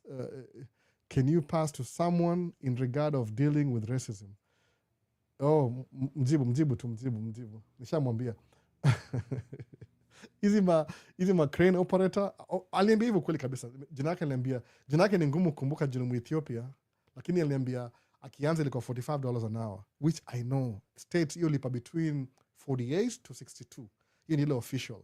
Lakini your first few months entry level ni 45 through a union ya kurepresent. They will take their fee. Lakini uta build skill as kwa sababu utakuwa do every year you're getting better. Ni construction mostly you're outdoor, lakini wewe chimbi when ni heavy equipment operator. So kama mostly yuko kwa ile nitongaje front loader, ile inabanga hivi na mwaga. Iko na AC ndani bana. Vipi bana? Naona unaweka lunch yako hapo alafu iko na AC. So you'll be doing good too. Hautakuwa unasafa sana na jua. Hautachomwa na jua sana. Naona. Ni mambo ni kazi ya mkono alafu na switch kazi ya brains. Naona. That's what you do. Alafu ukishindwa kupata job, uko experience na una job, do what I usually do. Anza kampuni yako. No. If you have the skill, somebody will hire you. Especially in my state. Kuna so many programs kwa state because one of the aviation, but one of the most underserved department kwa state yetu sahi ni construction. They never have enough people. Hakuna capacity. Na wala wamebaki ile hata they're working longer. Wanafaa kuretire but they're still working sababu ile feeding system aingishi watu enough to keep up na demand. So unapata if you willing to do construction, unapata kuna a state program will pay for your tuition for free sababu iko understaffed ama underutilized. Naona hivyo. I believe kuna scholarships za hiyo story.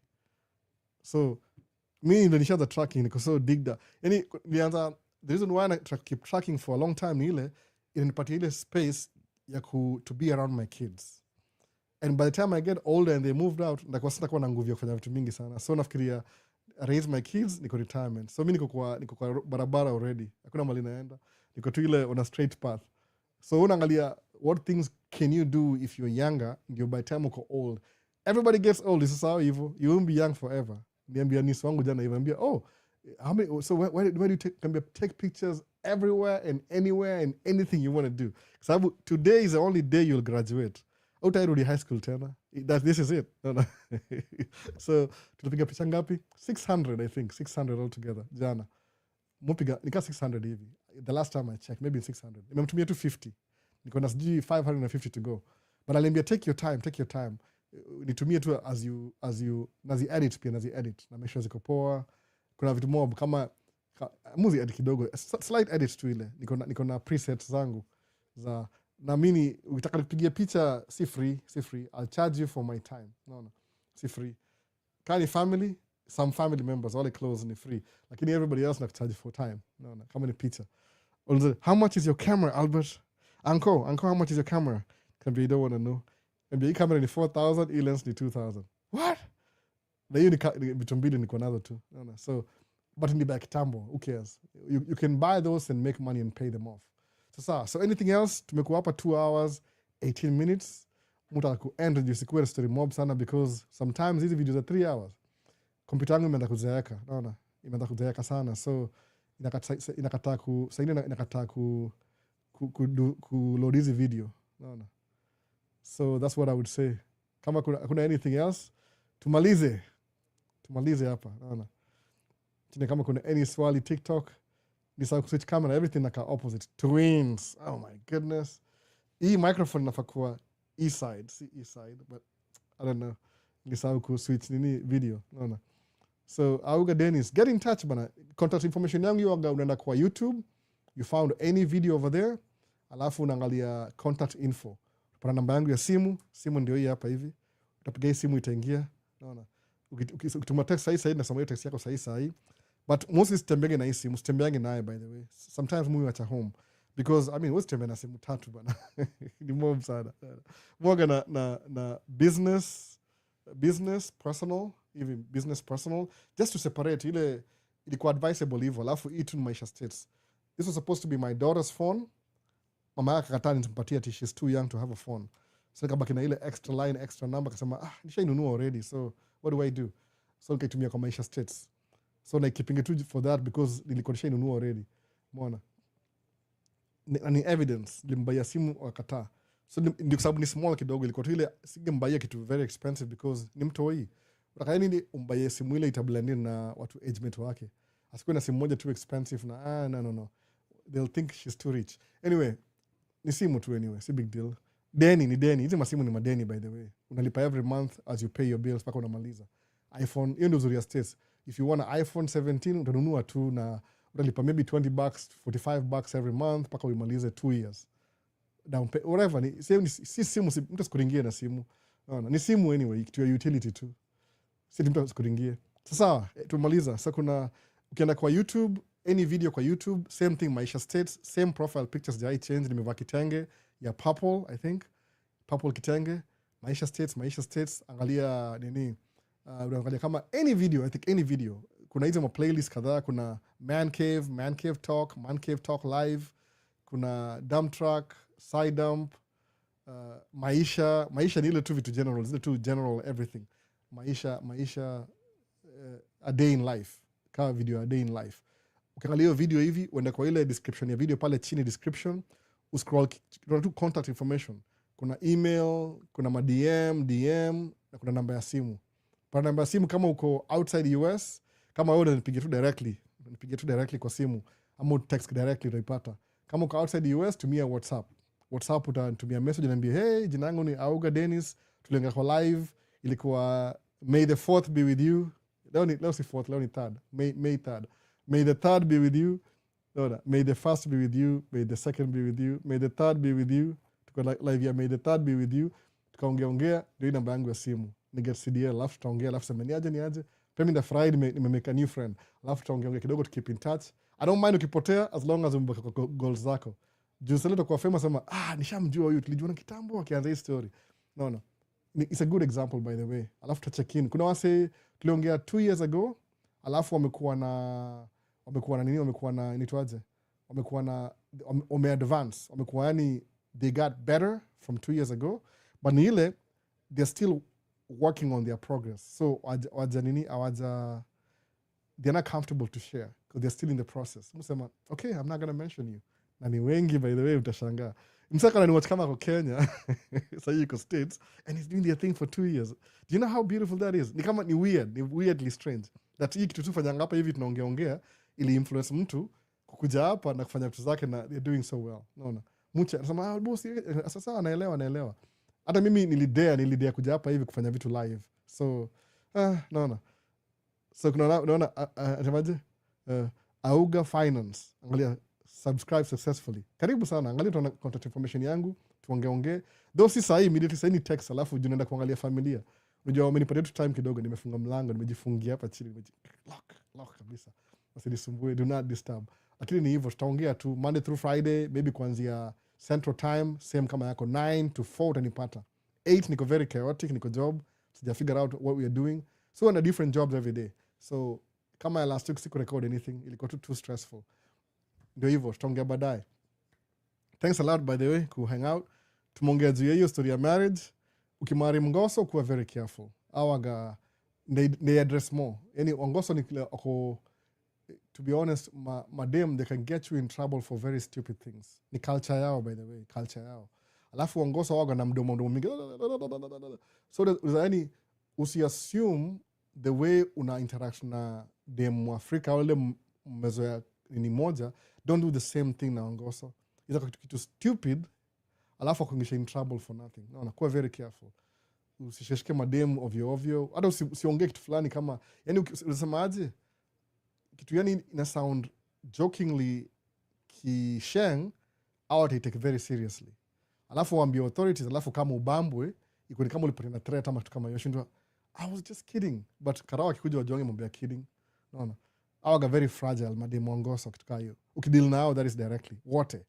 Alafu hata sema kitu kama ile aseme kama nisemeaje something yani ya kiakili aseme tu kama mko job hivi tuseme ubonge kitu nikikuwa Walgreens nitasema story nikikuwa Walgreens job yangu ya first kulikuwa na demu mmoja aitwa nimesahau jina yake alikuwa 18 ama 19 alafu mimi alikuwa 21 huyu 21 alikuwa mlatino alafu 19 alikuwa mzungu sawa so kuna do job kwa ile cosmetics department wanauza marashi hizi deodorant matuka hizo kuna Walgreens ni store iko divided kuna place ya okay whatever ilikopatia hizi female hygienic stuff so kuna hizi spray na kila kitu so manager aitwa Leila alikuwa manager I know the manager Mrasha hivi siku hizi kwanza ni pharmacist by the way ni limit hey Leila hey how you doing good hey Albert itanga big Al hey big Al unaona sijui amaanisha nini big Al but anyway story mob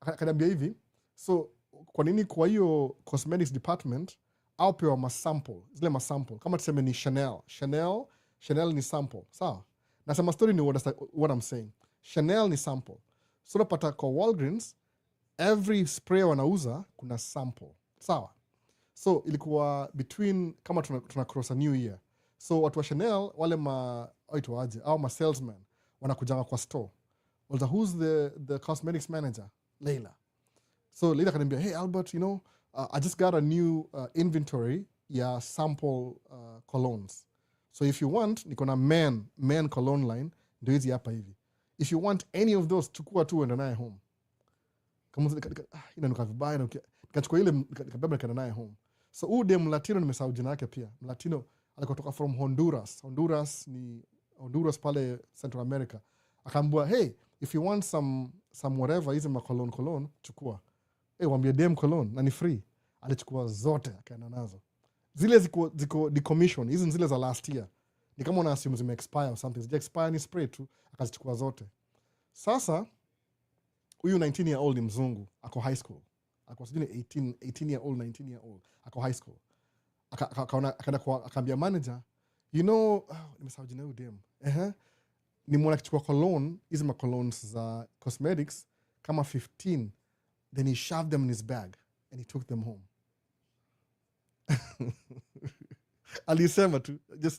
alisema tu naona kama mchezo so mimi sikuwa najua story mimi nilikuwa do Walgreens kama Monday Wednesday Friday the following week Tuesday Thursday nilikuwa do Monday Wednesday Friday Sunday Tuesday Thursday Sunday few hours 6 hours hapa 8 hours on Sunday sawa so ilikuwa I think kama Friday hivi nimekam Sunday sisikia kitu yote kurudi Tuesday nasikia hey Albert come to the office we have a meeting comes like what's a big deal semati ulichukua hizi cologne from cosmetics nilichukua moja at least nilichukua moja gani hata ndio iko can I bring it kwa gari ni ile niambia na Leila she was going to throw them away anyway akaniambia kama nikachukua hii moja hivi did you see ule demu nini akichukua akaniambia sijui maybe alichukua sababu Leila alisemaje alituambia before I end home anybody who wants watu store siki mtu wa nje sababu she was going to throw them away anyway sona tunachukua sema oh really so did Leila ask you and Honduras girl yeah maze ni pale demo akashavuta job already kwa nini ule 19 year old high school aliropokwa kama mchezo sasa kwa 19 kamuza did you know that Leila alituambia tuchukue no I didn't know I just saw her take man kambia do you know kambia you know I heard that they fired her oh they did oh I'm so sorry I didn't know akaanza kulia so imagine kama ningemblame ningesema huyo dem nisemeaje when would make udem wa Honduras akakuwa fired because uliropokwa angesemaje ningekuwa ule dem angekuwa fired pia mimi ningekuwa fired juu nimemake yeye feel uncomfortable in a work environment imagine maze no nikamwambia tu oh you know she got fired akaanza kulia shindo oh I'm so sorry was she your friend yeah she's my I just don't feel good Australia aliambiwa ende home naona aliambiwa ende home so mimi sikajua ni big deal by the way sasa shindwa kama ulienda ukaropokwa dema kwa fired because ulikuwa ropokwa mdomo mrefu Kama Kikenya hivi semaje? Ni wewe ulifanya kafukuzwa job. Maze usiambie mgoso hivyo. I'm so sorry by the way. Usiambie mgoso hivyo by the way. Sema tu, oh she got fired. Oh really? Usiseme yuko useme tu kama hizo. Kwa job environment utafuta job pia wewe. Unaona? Jutaambiwa nimejuza vitu na wife by the way. Kuna sijui psychological, sijui labda dem ako on dawa za sijui depression. So ukikasirika alafu ikuwewe ndio problem, ataenda ambie therapist wake on Tuesday, therapist aenda file claim wakutafuta alafu kuwe fired because ni kama una escalate nini yake, you never know. No. So imagine sasa uwe madem kama hao. Ako therapist, ako sijui nini. Uzamwambia anything ila kumkasirisha alafu ako blame. Utabaki umeenda two place hadi kunafikiria kabisa. Hiyo ndio story ya Wangoso. Si wote but ni ile kwa tu precautious. Na by the way story hata ulizo wasa wangapi wamekaa hapa States wanakuambia mademo yani Wangoso atacheka na wewe hivi leo, kesho vuto job because alisema kitu about wewe. So ukipata demo Wangoso hata Wangoso hata machali usiropokwe au penda kuongea. Ne. Ajuangi ile filter ati hii ni kitu noma na hii ni kitu. Unaweza ambia mseni nikikuwa Kenya niko na ua antelope. Alafu nakula hiyo nyama. Ya interpret wewe ni unauanga ani wacha tu bana. Usiongage story mob na Wangoso. Hiyo tu ni ile precaution. Hata ukioa lazima ujue nini yako. Una actaje na yeye. Kama ishi na Afrika labda atajua. Kama hajai wacha tu story mob. Unaona? Tumalize live bana. Ilikuwa tu kama precaution. Unaona? So nice time, thanks for the great insight. Hiyo ndio story za Samuel ukienda kwa Walatino sijui poa kabisa lakini kuna ile vitu lazima kuwe very cautious na hiyo story. To be on the safe bet, kama unaweza pata mtu mli grow up na yeye kwa neighborhood yenyu mnajuana, mmeenda mchango wa noma, mfanya kila kitu, unaona itakuwa poa. Sasa tumaliza live basi. Najua sasa ni late mtaani. Precaution tu, lakini tutaongea mambo ya marriage baadaye tutaongea tu, unaona. So Spirit Airline, good riddance. Unaona. Airbus A321, hope irudi back tena ama kampuni nyingine inunue matuka hiyo. Tumelose 2 this year, tumelose Sun Country imekuwa nunuliwa na Allegiant. Man, terrible. Anyway, next time. So tumalize TikTok kwanza.